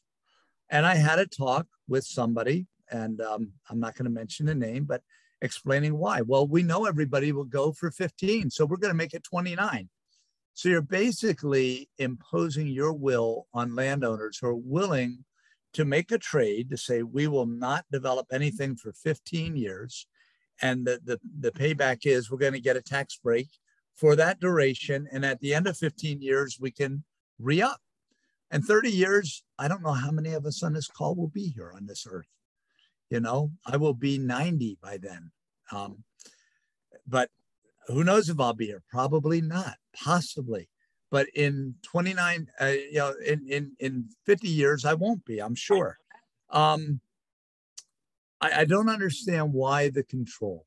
That really irks me. You know, you have people on a task force, as I've referenced before. I don't know what the town board's afraid of. Put people on both sides in these things. Let us talk to one another, get along. Don't put someone who's going to be nasty to somebody else. You know, I'm looking to see. Anyway, there's a person in our town, you all know who it is, who can't get along with anybody else. Don't put that person on the group or somebody like that person. Put people we can get along with. Catherine and I love you, Catherine. We've had great conversation. We've got a thing we vehemently disagree with, but I still love you. And I can work with you. I can work with other people. That's really what we need. The forestry law, I think that's shelved on the table. That one irks me. You've had thousands of successful forestry timber stand cuts here, not a problem. You've had two bad ones in the last, 5 years? One in West Danby, one in Putrin Hollow. And now you want to do a law. And in that law that I read at one point, it talked about a scale drawing where the trees are located and where each tree is coming from. I'm a trained landscape architect. Nobody does that. When a forester goes in, he marks the trees, does a list, how many red oaks, how many ash, how many cherry, how many board feet, and doesn't say where they're coming from. That's protocol. To do something above that is going to stop logging in the town of Danby because of two bad apples versus thousands of good apples. So here's my proposal to you. Why not say for anybody cutting fewer than 30% of the trees, which is a selective cut, you can just go do it. You don't need to get a permit. If you're doing more than 30%, as in West Danby and Putrin Hollow, you must get a permit and bring it before us and then do these greater steps. But it becomes this overbearing, controlling. We just celebrated July 4th, pursuit of life, liberty, and happiness. And I just feel controlled and it's very upsetting.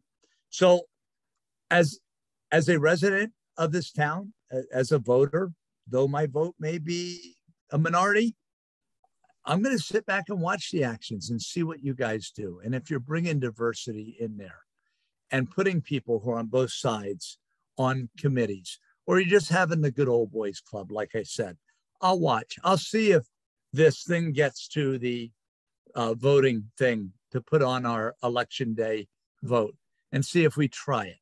You know, let's try it. Let's not have excuses. Let's do it. Let's live together and have harmony. Thank you.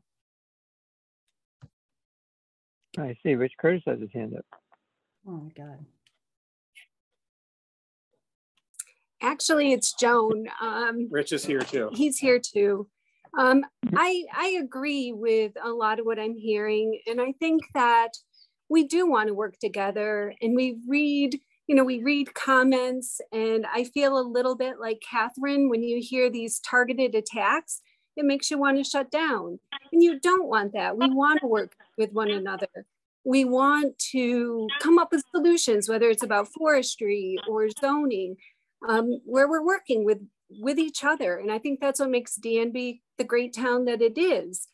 I do worry. I understand the desire to put a vote this fall, but what about all of those people who do have an issue? And I think the message that I hear is that lack of compassion and understanding for others. Somebody says, I have an issue. I'll use the logging as an example. We listen to logging 24 hours a day. That bad apple was cutting trees down 24/7. Month after month after month. It's not reasonable. A normal person would agree that's not a reasonable thing someone does. You shouldn't hear someone cutting down trees at midnight, but that happens. So what happens to those people who face noisy neighbors, whether it's somebody cutting trees down at midnight or generators running all night long every day. Do they not have a voice? And these are people that may not have recourse. They may have talked to their neighbors. It doesn't work always. So I just want to put that out there. I worry. And Russ, you and I've had some conversation about that too. And I like you. We get along. I live up the road from you. I wave when you drive by. You know, I like having the neighbors that we have. But sometimes it's hard to work with one another. And very, very quickly, I think I've been referred to as a retired cop. I'm not. I've been working for 22 years. Unfortunately, I couldn't retire after 20, so I'm going to be working for a few more years. I'm not retired, very active. So just throwing that out there. Still on the job. Thank you.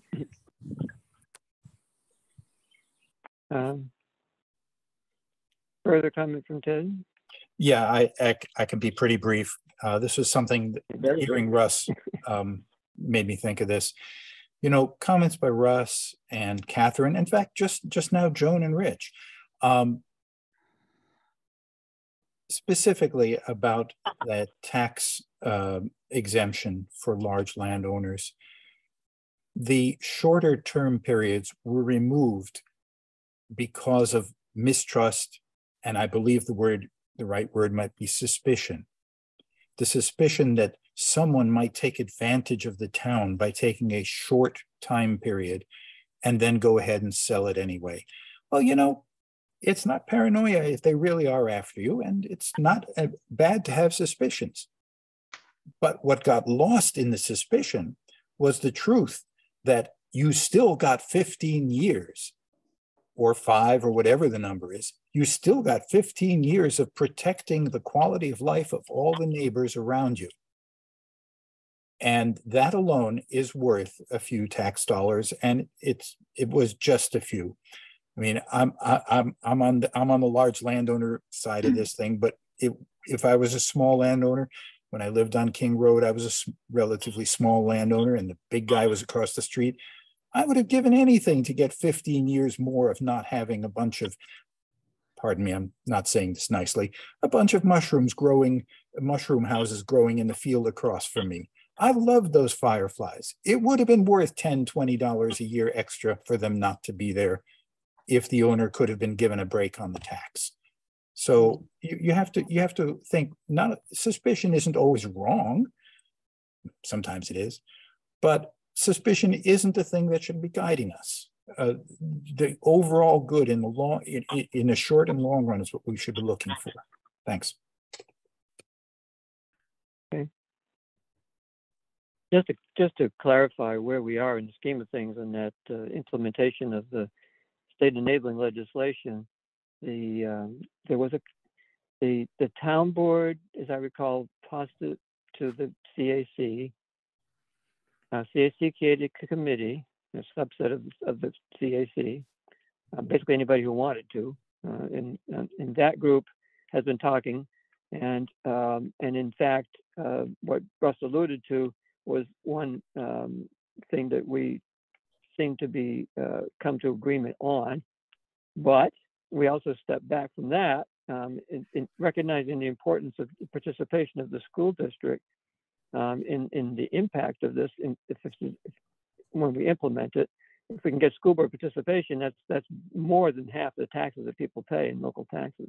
So it's important.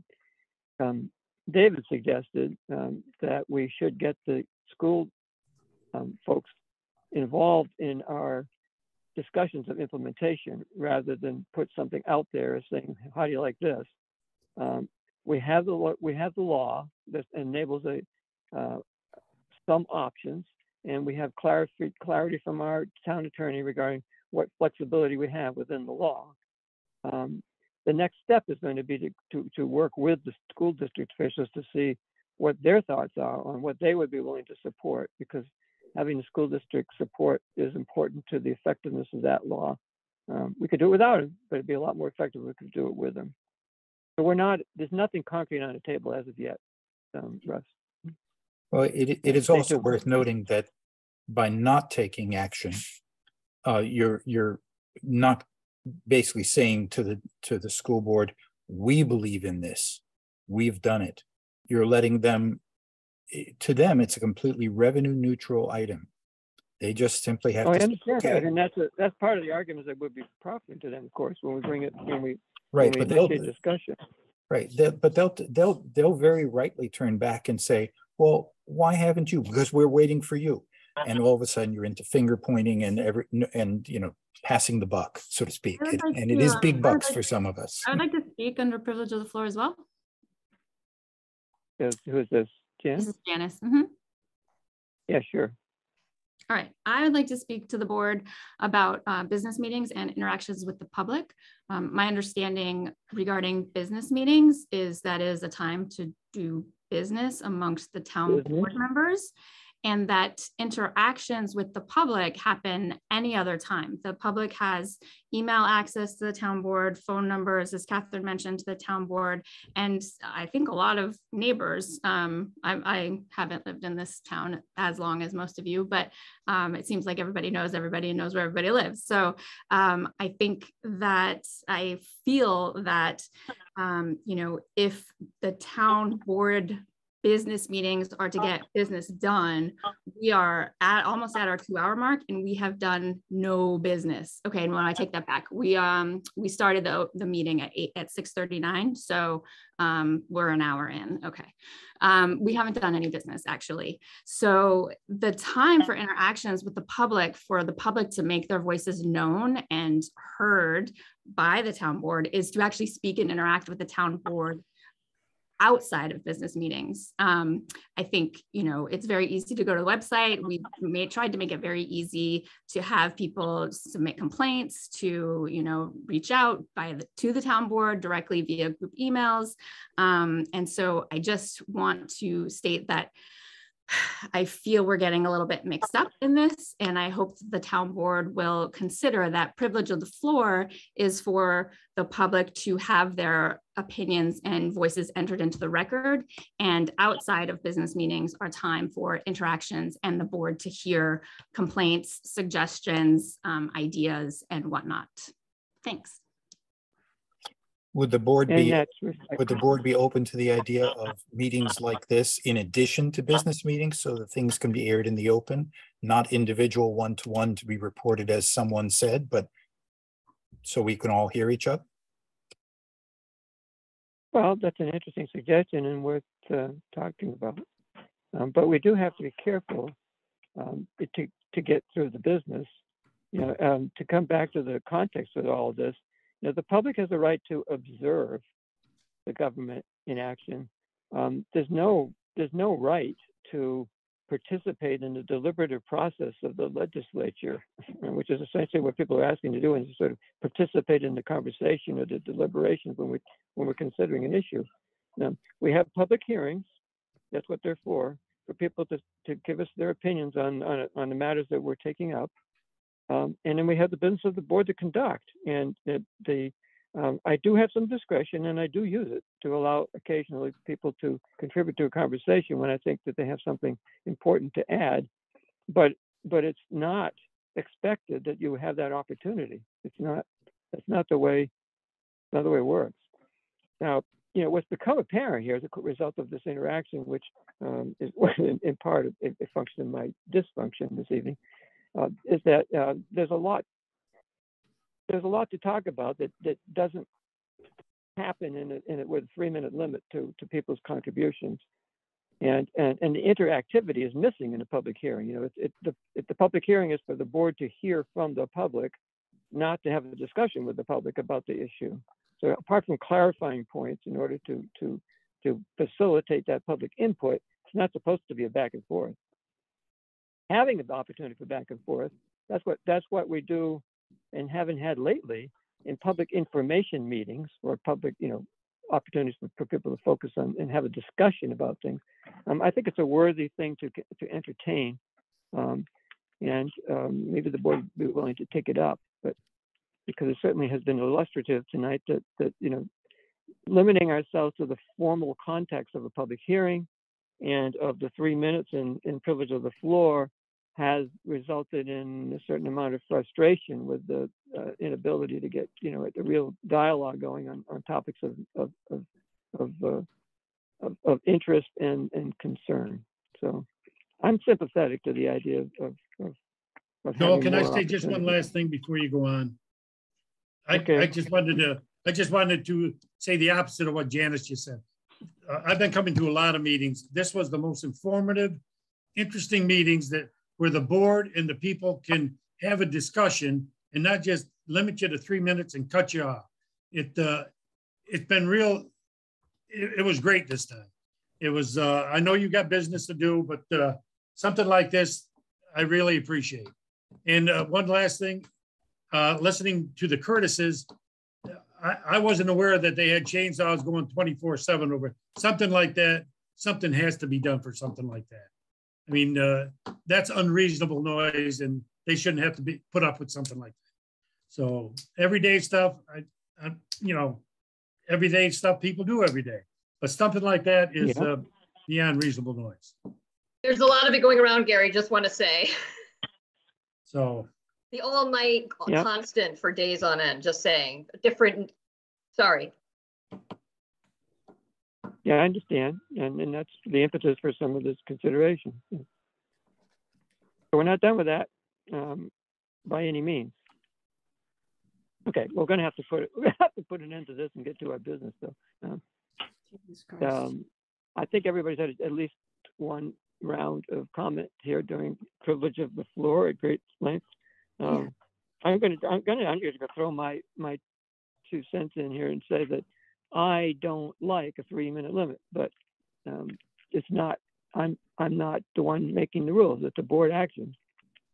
So if there are enough opinions that there ought to be more opportunity or longer opportunity or different opportunity, I think those are all worth thinking about. I'm going to have to stick up for that. We have to be able to have enough time to do business. Yes. And we do have an agenda, and the agenda, you know, if we're going to say the agenda has to be posted and then we don't do it, that's probably equally bad. So if we wanted to change things like that, then we have to say there will be 30 minutes in front of the meeting and that's it. And whoever gets a chance to speak, and if they speak for 5 or 10 minutes and that takes up time, you know, we have to have some way to be able to do business. Mm-hmm. Yes. Yep. Even though I think. Yes. Yes. Was there any correspondence? No. Okay, good. There are no announcements to my knowledge. Mm-hmm. We have the clerk's report in writing. Steve, you didn't submit anything on paper. You want to do a quick summary, or give it at the next meeting? Or?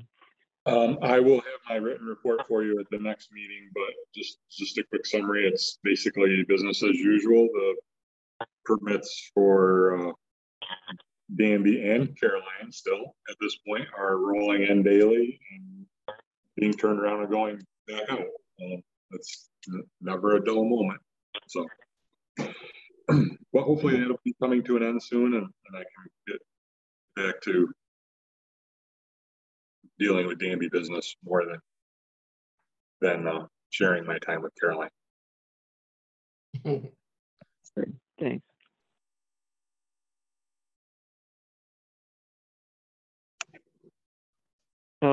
Let's see. Planner, yes. David. I have an extensive report, and so I'm going to not discuss the planning board and zoning board meetings. You can easily go and look at those agendas if you have any concerns about what is on them, which is what I usually report. But instead, I want to report on 4, and maybe I'll be light on one of them because you just talked about it, but 4 significant parts of my work program right now that may be coming up that some of you may have seen things related to. So the first one I'm going to talk about is the low-income homeowner repair program funding that we are working towards. So Toma Development is working with the town on an application to New York State for funding for a program that would help low-income homeowners make needed repairs on their homes. This is through the CDBG program. We got funding from Tompkins County to pay to have a consultant help us with this. It's gonna cost a little bit more than the funding we got from Tompkins County. So I'm looking at my department budget for contracts to figure out how we can make up that small gap. But the work is already underway. The extra funding would be required for the environmental review portion. People may, or I'm sure that people have, because we got the bounce addresses, been getting surveys that went out to homeowners. These are based on addresses that were identified as having work that could be funded through this program, possibly. The survey includes questions about work that people would like to have done, as well as their income. CDBG is an income-based program, so only people who are low income would qualify for rehab renovation assistance to the program. In order to be successful with a vote or with an application, we need to have a waiting list that's 3 times the size of the program that we would like to have. So let's say we thought we could do 10 houses over a 2-year program, which is how long the funding lasts for. We would need to have 30 income qualified people respond to this survey that want work done and are within the income eligibility guidelines. So it's important that we get people to fill out these surveys so we can build that wait list that would make it possible to have the program. A couple of those people we'll reach out to, and we'll actually have someone come out and do an estimate for how much work needs to be done and what it costs. But that's an important piece of my work that's ongoing, and I assume town board members will be actually hearing from folks with questions. You know, what is this survey I got? Why is the town asking me my income? This is why. And that information, you know, it is kept confidential, but it is information that we need to be competitive to get this funding to be able to help people who need help repairing their homes.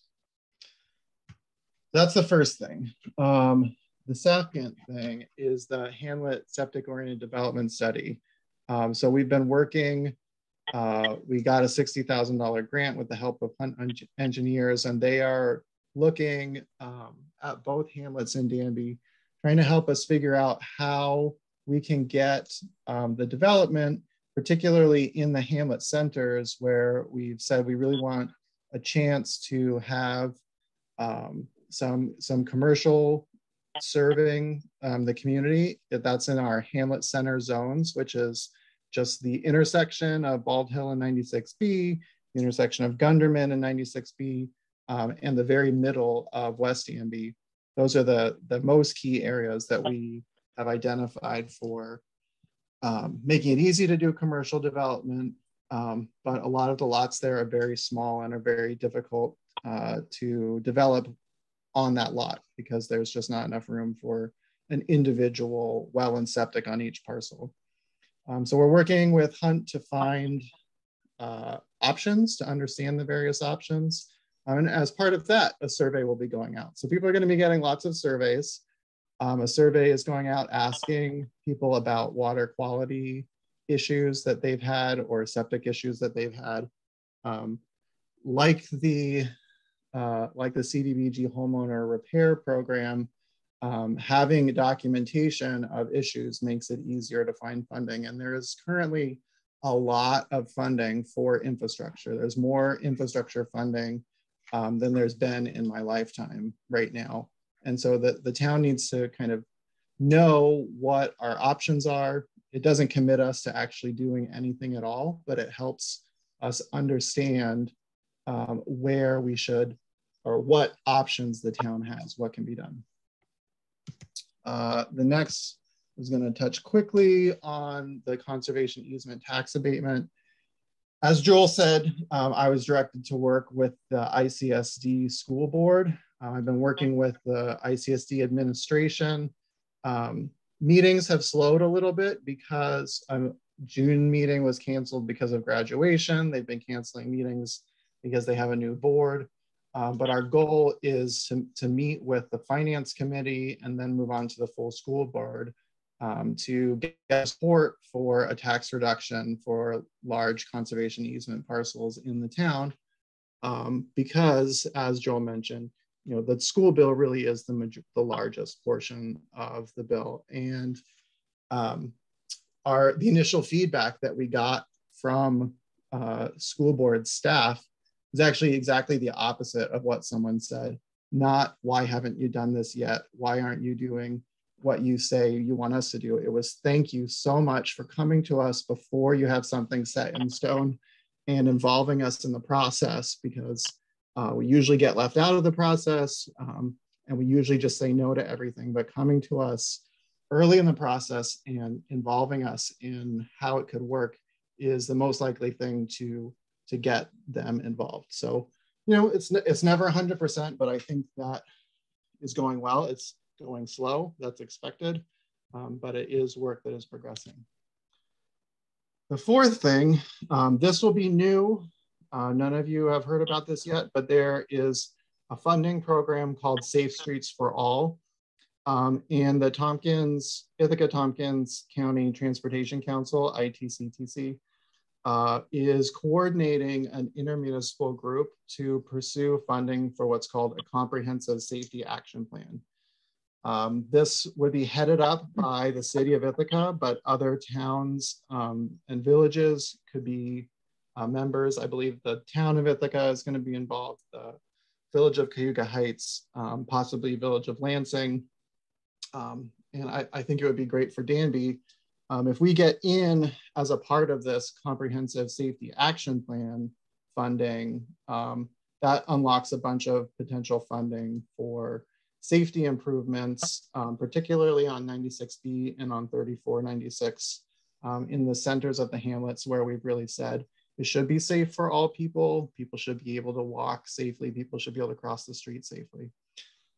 So we need to act quickly if we want to be a part of that consortium, to be a part of that application. The ITCTC has asked me to get back to them by the end of the week. And I just heard about this, so it's somewhat new, but the town wouldn't be committed to anything except participating in the application. I would bring back to the town board an agreement with the city, an MOU, memorandum of understanding. And then I would help them work on the application. If the grant was awarded for this study, for this action plan, basically the action plan becomes a list of projects that there's a lot of funding for, and you get priority for funding through this program if you have a safety action plan. So we list all the things that would make our streets safer, and then we have priority and funding to address those issues, whether they're on state, county, or local roads, if they meet the criteria. There would be a match for the study, but obviously we wouldn't be paying something similar to what the city or town of Ithaca would be paying.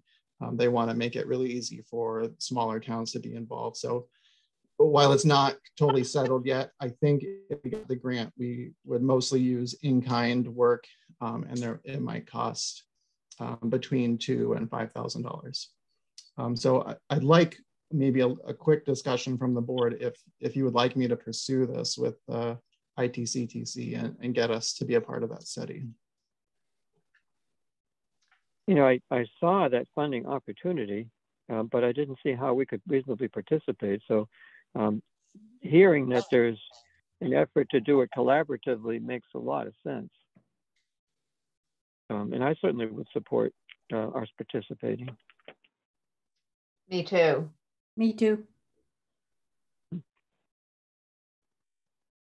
Thanks. Do you have any other questions on other work items?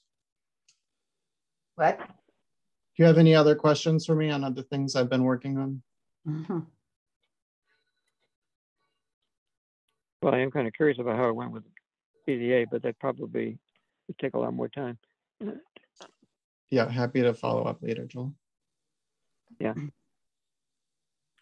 For the, I'm a little, can you just clarify one more thing about the, I did get a call from somebody about that. And I had to look it up, and now I can't remember whether it's a TOMA or it's TOMA, yeah. Yeah. So if how are we going to know whether we got enough people to answer it? And is there a way to follow up to try and encourage them to? Because the person who called me made it, you know, comments about it. And anyway, we just got, that's the first I knew anything, because I might have missed it in the past. But anyway, I would like us to, you know, maybe if there's a way, I mean, some of these things, maybe if we had blast emails that, you know, oh, here's a piece of information that's worthy of your attention, and it's perfectly safe to answer this. We need a certain number to do it. Something. Yeah. How many do we need? So I think it would be good to have at least 30 income eligible responses. Okay. Because 10 houses for a 2-year program is a pretty good amount for a town our size.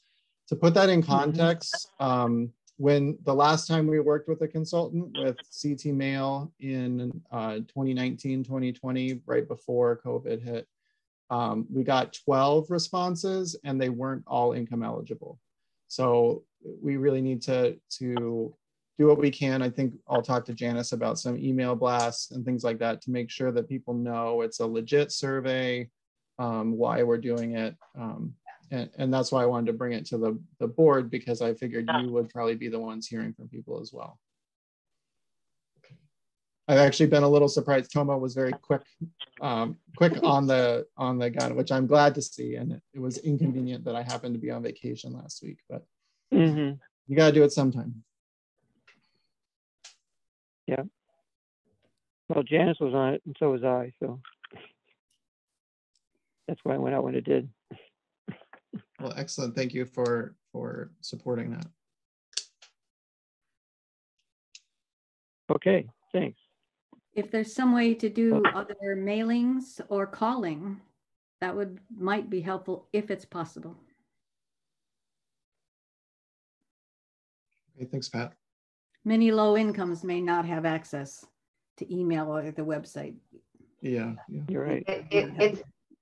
It came out in paper, Pat. It went in the envelope to their houses. The person that called me received a big manila envelope. It looked all official, and that was in the mail. Yeah, so it looks very official, except it accidentally had the wrong return address. It had our logo, but it had 1820 instead of 1830 as the return address. I don't think most people would notice that.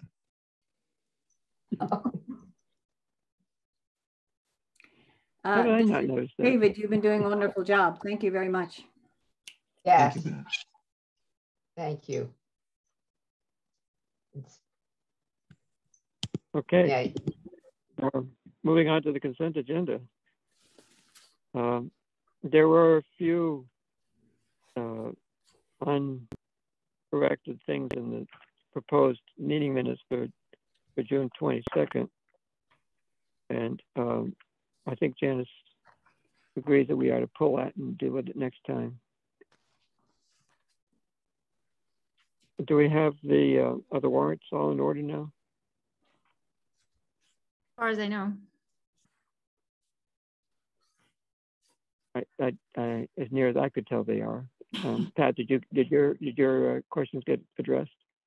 I think so. The one I didn't mention before, the last thing I noticed was that the numbering was different for the SPCA. In the two different places, the numbers were different. There's nothing wrong with it, but and the abstract. You mean, or the account from which the money's to come. The on the abstract, the reference was A206, and I think when I looked it up, it was 207 on the actual vouchers. So it's just a numbering. Okay. Oh. Just a numbering issue. I'll check and make sure that is. Oh, you mean the voucher number? Voucher number, yes. Gotcha. Yeah, no, it was changed to 207 in the voucher, so it should be there. Sorry, I thought you were talking about accounts too.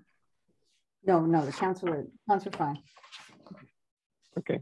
Yes, it is. So are the amounts for the warrants correct on the agenda? Yes. Okay. So would somebody like to move the consent agenda? Absent to June 22nd. Hunter, second. Second. Okay. The vote. Okay, Connors is absent. Hunter? Yes. Woodworth? Yes. Gagnon? Yes. Okay. End of year budget transfers. Laura. Hi, everybody. Yeah, in the last board meeting, you guys wanted a little bit of time just to kind of look at these and kind of, see if you had any questions.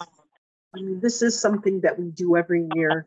Some of these that where we went back and forth were due to accruals at the end of the year. Some are accruals at the end of the year, accounts payables, just bills that came in through. So it's just pretty much kind of cleaning them up. But I was just wondering if anybody had any questions about any of it. Or if you feel that you have a lot of questions about it, we could even, meet sometime individually if you want to go over it. But it is something that we have to get an approval really to move on. Mm-hmm. But I'm happy to answer any questions. And also, we'll be using this also when we look at things when we go into our next budget process. Yeah. Right. As I recall, the resolution associated with it is simply to approve the transfers as listed. But was that you making a resolution? Was that you making a resolution? That's the resolution. I move we approve the end of year budget transfers for 2021. Second. Okay. I think that's basically what the resolution said. Yes. Any further discussion? Not hearing any. Janice. Hunter? Yes. Woodworth? Yes. Gagnon? Yes. Okay. Great. Thank you. The dog control law. We held off on this at the last meeting because we hadn't done anything about seeker. We still haven't done anything about seeker, unless is David still here? Yes. I am still here, and Joel, I sought additional opinions, and I would like to suggest to the board, if you're ready to move on this, that it does fall under, I think it falls under, it's not a great, seeker doesn't apply to this kind of law very well, but I do think that it falls under number 26 of the seeker type 2 list exemptions from further review. And I can read that to you and you can decide if you agree or not, which is routine and continuing agency administration and management, not including new programs or major reordering of priorities that may affect the environment. I was a little unsure about putting it under that. That's a broad category. It covers a lot of things, and I don't know. It's a bit of an odd bird under seeker, but I think it's reasonable to consider a type 2 under that category. But I would leave it up to the board as the lead agency if you want to determine that it is that type 2, which would then require no further review, or if you would like me to work on, or anyone really can work on, there's no reason it needs to be me, this isn't really a planning issue, on a part 1 form, which again, as you've seen with some other recently adopted laws is filling in the name of the project, which is the law change, and then clicking one box that it's a policy only, and then creating a narrative explaining why it does or doesn't have any environmental impact. You know, you could go that route of saying it's an unlisted, doesn't fall under any of the type 1 or type 2 categories, or you could determine that it is routine, ongoing agency management that doesn't involve any major reordering of priorities. And then you could proceed to vote for it as a type 2 action if you'd like.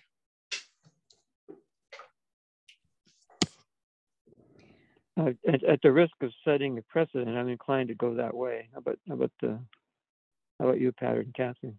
It makes sense to me as well. One, I think it'd be worthwhile noting that I think I approve the change as is, and I also approve and suggest that we relook at it long term. That this is a temporary change to help a little, but that we should look at it longer term as well. Mm-hmm. I agree. So if we agree that we can do secret that way, then we still need a statement as part of the resolution of approval, as you know, whereas it's a type 2 and no further review is needed. That we go on and go on and vote on the matter, or should we still have a secret determination? Including it as a whereas is fine. Also, just stating it as you just have is sufficient. It's always nice to include a whereas so that if you have a problem down the road, it's easy to find. Highly unlikely, but so why don't we do that as a whereas, and then we can consider whether we want to make this interim change. I guess it was being characterized at this point with the intention to maybe look at the other issues that have been raised with respect to the dog law.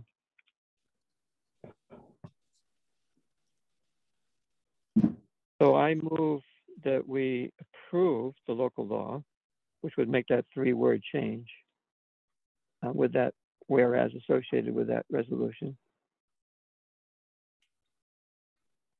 I'll second. And now we could talk about it if you want. What do you think, Catherine? You only have ways in. I'm fine with going ahead with this, and with the idea that it is, as any law, a work in progress, and that it is something that people can bring issues and we can look at it again. I think that it's important to make this one change that my understanding is the SPCA officer did say this was sufficient for that for the change for this law. Mm-hmm. That was my understanding as well, based on my interaction with that person. Anything more to comment, Pat, or shall we go to vote? Vote. Okay. Janice? Hey, Hunter. Yes. Woodworth. Yes. Gagnon. Yes. Okay. We might ask ourselves, maybe we ought to put it on the agenda for next time, how we would revisit it, whether we need a committee or what. And if so, how we get a broad-based coalition of people with various perspectives to contribute to the process that will make sure we take everybody's perspective into account. But that maybe I'll bring it up next time. But I would what I would like to see if we do something like that is to put it as a request to have town people who are interested, please connect with us. And then we consider a committee of a reasonable size. And I don't know how we'd select the people, but I'd like to at least, I see no point in having another discussion about it like we had tonight. We had a lot of really good comments, a lot of ideas, and it was all clear that people think that we're not done with this law. That's what it sounded like to me. so what I hear you suggesting is that we solicit interest in serving on a committee. Yeah. If we can agree that that's a good way to go tonight, we can get it in the next issue of the Danby Town News, which will go to press before our next meeting, or at least so it would be good to make that decision so we can solicit interest between now and in August. And then we can talk about it in August, with giving people an opportunity to express an interest. It's not enough time to have enough people talking, but it is enough time to put a question in the newsletter, because summer is a hard time for a lot of these ideas, gathering committees, etc. I don't think there's any easy time anymore, but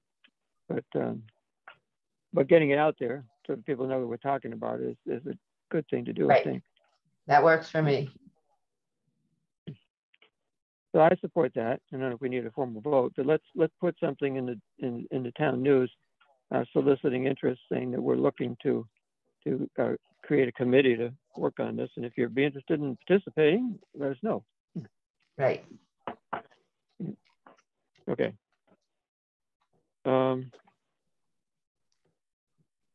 Make a note of that so we don't forget. Who's going to do that?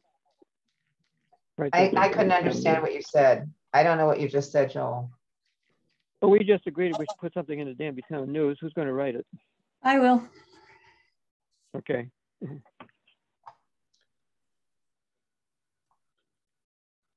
Okay. Next up, the Hamlet Neighborhood Zone extension proposed law. We need to do the secret review on this, do we not, David? Yes. You want to lead us through? I might make a suggestion that we postpone it to the next meeting. I agree. Okay. Yeah, I agree also. Well, that's 2 out of 3. Thing we got to postpone. So why don't we do that? There's no time. No, since we just had the public hearing on it, it's not a problem with us, holding off too long. Is this go ahead, David. Oh, you've had the public hearing now. You could always have another one, but it does seem like there's no problem with deferring for the meeting. We're still within the time frame for action following public hearing anyway. Yes. Yep. Yeah, so I don't see any problem with postponing.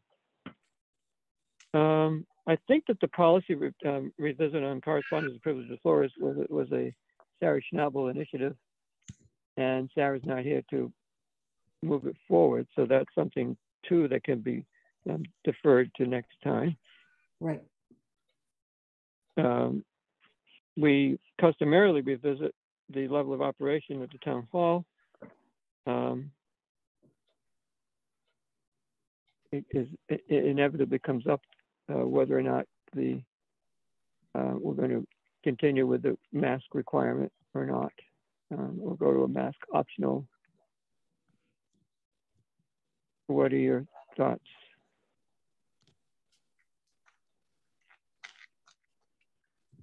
At the risk of being the cautious one and getting the ire of people who aren't as cautious, I think still think it's a small request to have people please wear a mask.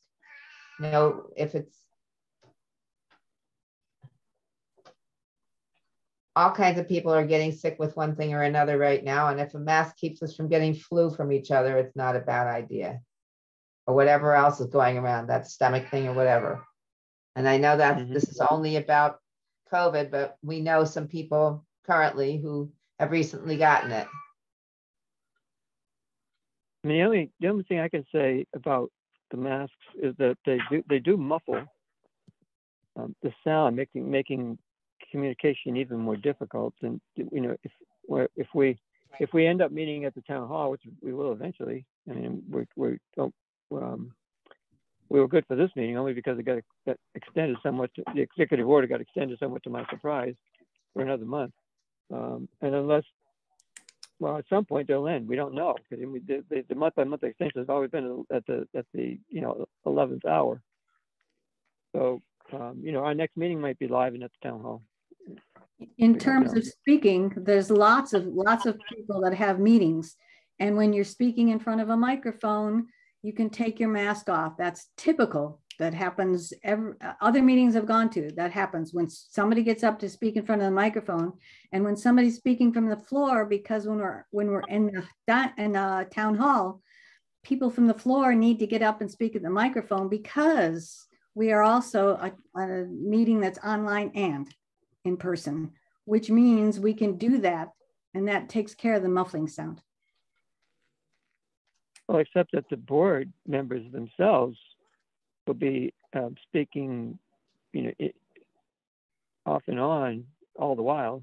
I have no problems with lowering the mask to speak in the microphone and then putting it back up. That doesn't seem to me a big deal. I find it hard to see how I could do that though as a chair, but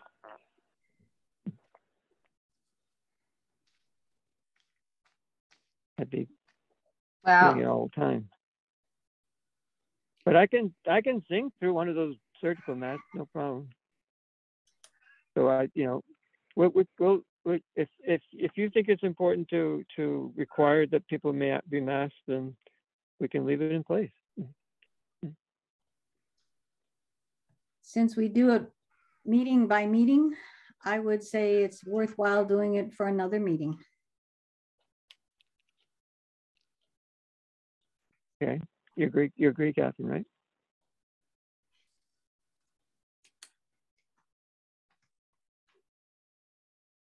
Catherine, you agree, correct? I'm sorry, but I do. The problem is, Joel, it's the speaker who is part of the issue, and I sometimes cannot understand you, and you're not masked right now. So other people, you know, it depends on the speaker. I can understand almost everybody pretty well in meetings, and except, sorry to say this, but you. So, you know, this is something that I ask if speakers can speak up, and they can speak a little slower, or they can maybe consider what singers do. There are singers masks. I'm going to look into that, because we have a potential issue with possibly singing with singing masks. There are other options, and when we have meetings, speaking into the microphone really helps. Trying to enunciate helps. We're all in this together. So I don't know what you just asked me. I asked you whether you concurred with Pat's inclination to leave the mask mandate in place for at least the next meeting. Yes, yes. Yeah. Okay. So that's where we are now. Okay. Well, I'm also doing it because the two people who aren't here are pretty. I know that Leslie also feels that, and I know I can't vote for her, but representing each other matters to me, and I know it matters for them. Yeah. The only place you're going to hear otherwise is going to be from the Water District Committee, which meets tomorrow, and they've been chomping at the bit to. In fact, they met in person last time outside of the fire hall on the picnic table, which is probably what we'll end up doing tomorrow. Yeah. That works. But it does. Well, it's not great if you're trying to end by Zoom, because it was billed as a Zoom meeting, and then the last minute decided to have to be mostly in person. But because it's billed as a Zoom meeting, somebody needed to be there remotely, so that anybody who wanted to participate that way, who thought that they could go by way of their computer, had access that way. So I was stuck at home, even though I would have just as soon been there with them at the picnic table. But perhaps we can remove the Zoom link and make it clear as an in-person meeting, but outside, if that's what they want to do. What I think about, if it's outside, there's no problem outside, right? Right. What about the issue about, this probably isn't legal, but the town hall is particularly problematical. And the other meetings that are smaller, is there any way to say anything about it in that town hall where if we had 100 people in that room and it were optional? I understand a lot of people probably wouldn't. It's probably not legal to do anything like this. I'm just asking. Do something like what? Suggesting that open town board meetings in the town hall are not mask required, or however you say it. Oh, you mean limited to the town hall as opposed to the fire hall? Yeah.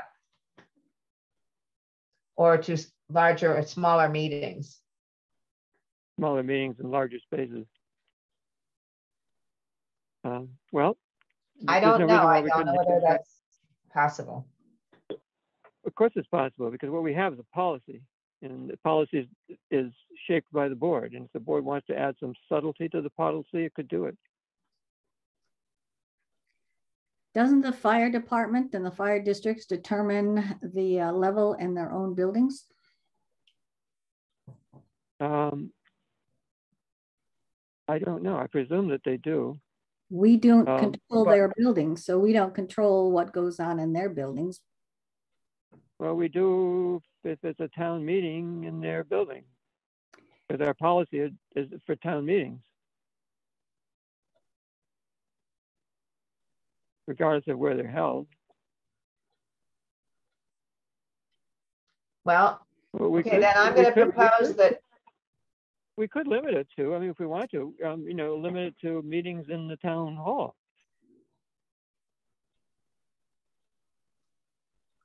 Which is kind of what Catherine just suggested. Which is kind of like, if you're going to meet with us, you need to be masked, but otherwise, go do what you want.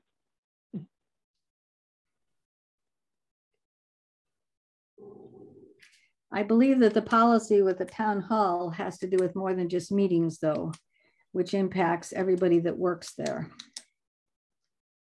When I go visit, I wear a mask. Yeah, it could be visitors to the town hall. It could be only that meetings in the large room. I don't know. Steve could speak up. David could speak up. I know, and Janice, she puts a mask on when we're there. I think Gary mentioned at the last meeting that the state had lifted the requirements for the court. So our mask requirements are more stringent than the court system now requires. But they should govern, because it's policy for the town building. And I'm not sure what Gary's not here to say whether or not they're complying anymore. But okay, but I guess that I'm separating the town hall out, and I mean the large meeting room is what I'm saying. When I refer to the town hall, I mistakenly said that, meaning the large meeting room. Yeah, but I mean, there are lots of the court operates out of the town hall. That's a much smaller room than the meeting room. Yeah, but so, I mean, any concern that would apply to the large meeting room certainly would apply to a smaller room. Yep. Okay, the problem is we're trying to make a decision here, and the three of us are pretty wishy-washy right now. Do we defer? I don't know what to do. Pat, your thoughts? Just remain the policy until the next meeting.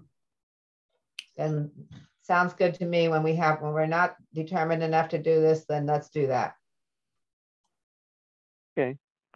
So the policy stays in place. Masks are required in the town hall and elsewhere for town meetings. Which is to say, it also applies to the highway department, which I'm not sure they've been following it very religiously, but it should apply to them as well. Joel, Who's this? David? David, can I suggest we make this a topic of our next staff meeting? But I believe the majority of staff would be okay with a change. But this seems like the kind of thing that rather than doing it on the fly, you could propose a change for the next meeting and have time to think about it and discuss it then. And more input from everybody involved. Right. Okay. So I'll make a point of bringing it up at staff. All right. And bring it back to the next meeting.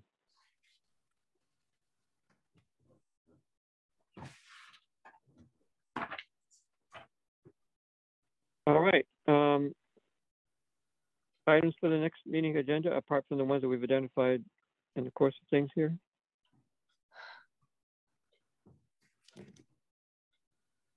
Perhaps noise will come up. We'll see how it goes.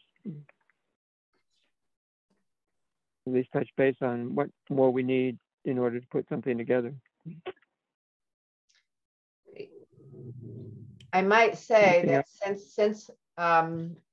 since this has come up just like that, this is another opportunity for all people who are at a town board meeting to hear what is thought to be on the planning, on an agenda in the future. So not like we're trying to keep a big secret about what's on an agenda.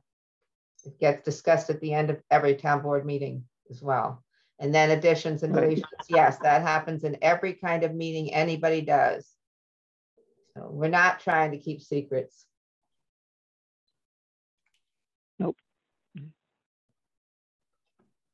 Okay, well, with that, we're at the end of the agenda and we can adjourn the meeting. I think we're right at time, aren't we, Janice? Pretty much, yeah. Yep. Just made it under the wire. Thank you all for coming. It was a very, hard meeting for me to be fully present at. There was mechanical issues, but I thought some really good discussion came out of it. And, appreciate everybody's input. So, thank you and good night. Thank you. Night. Also, good to see you.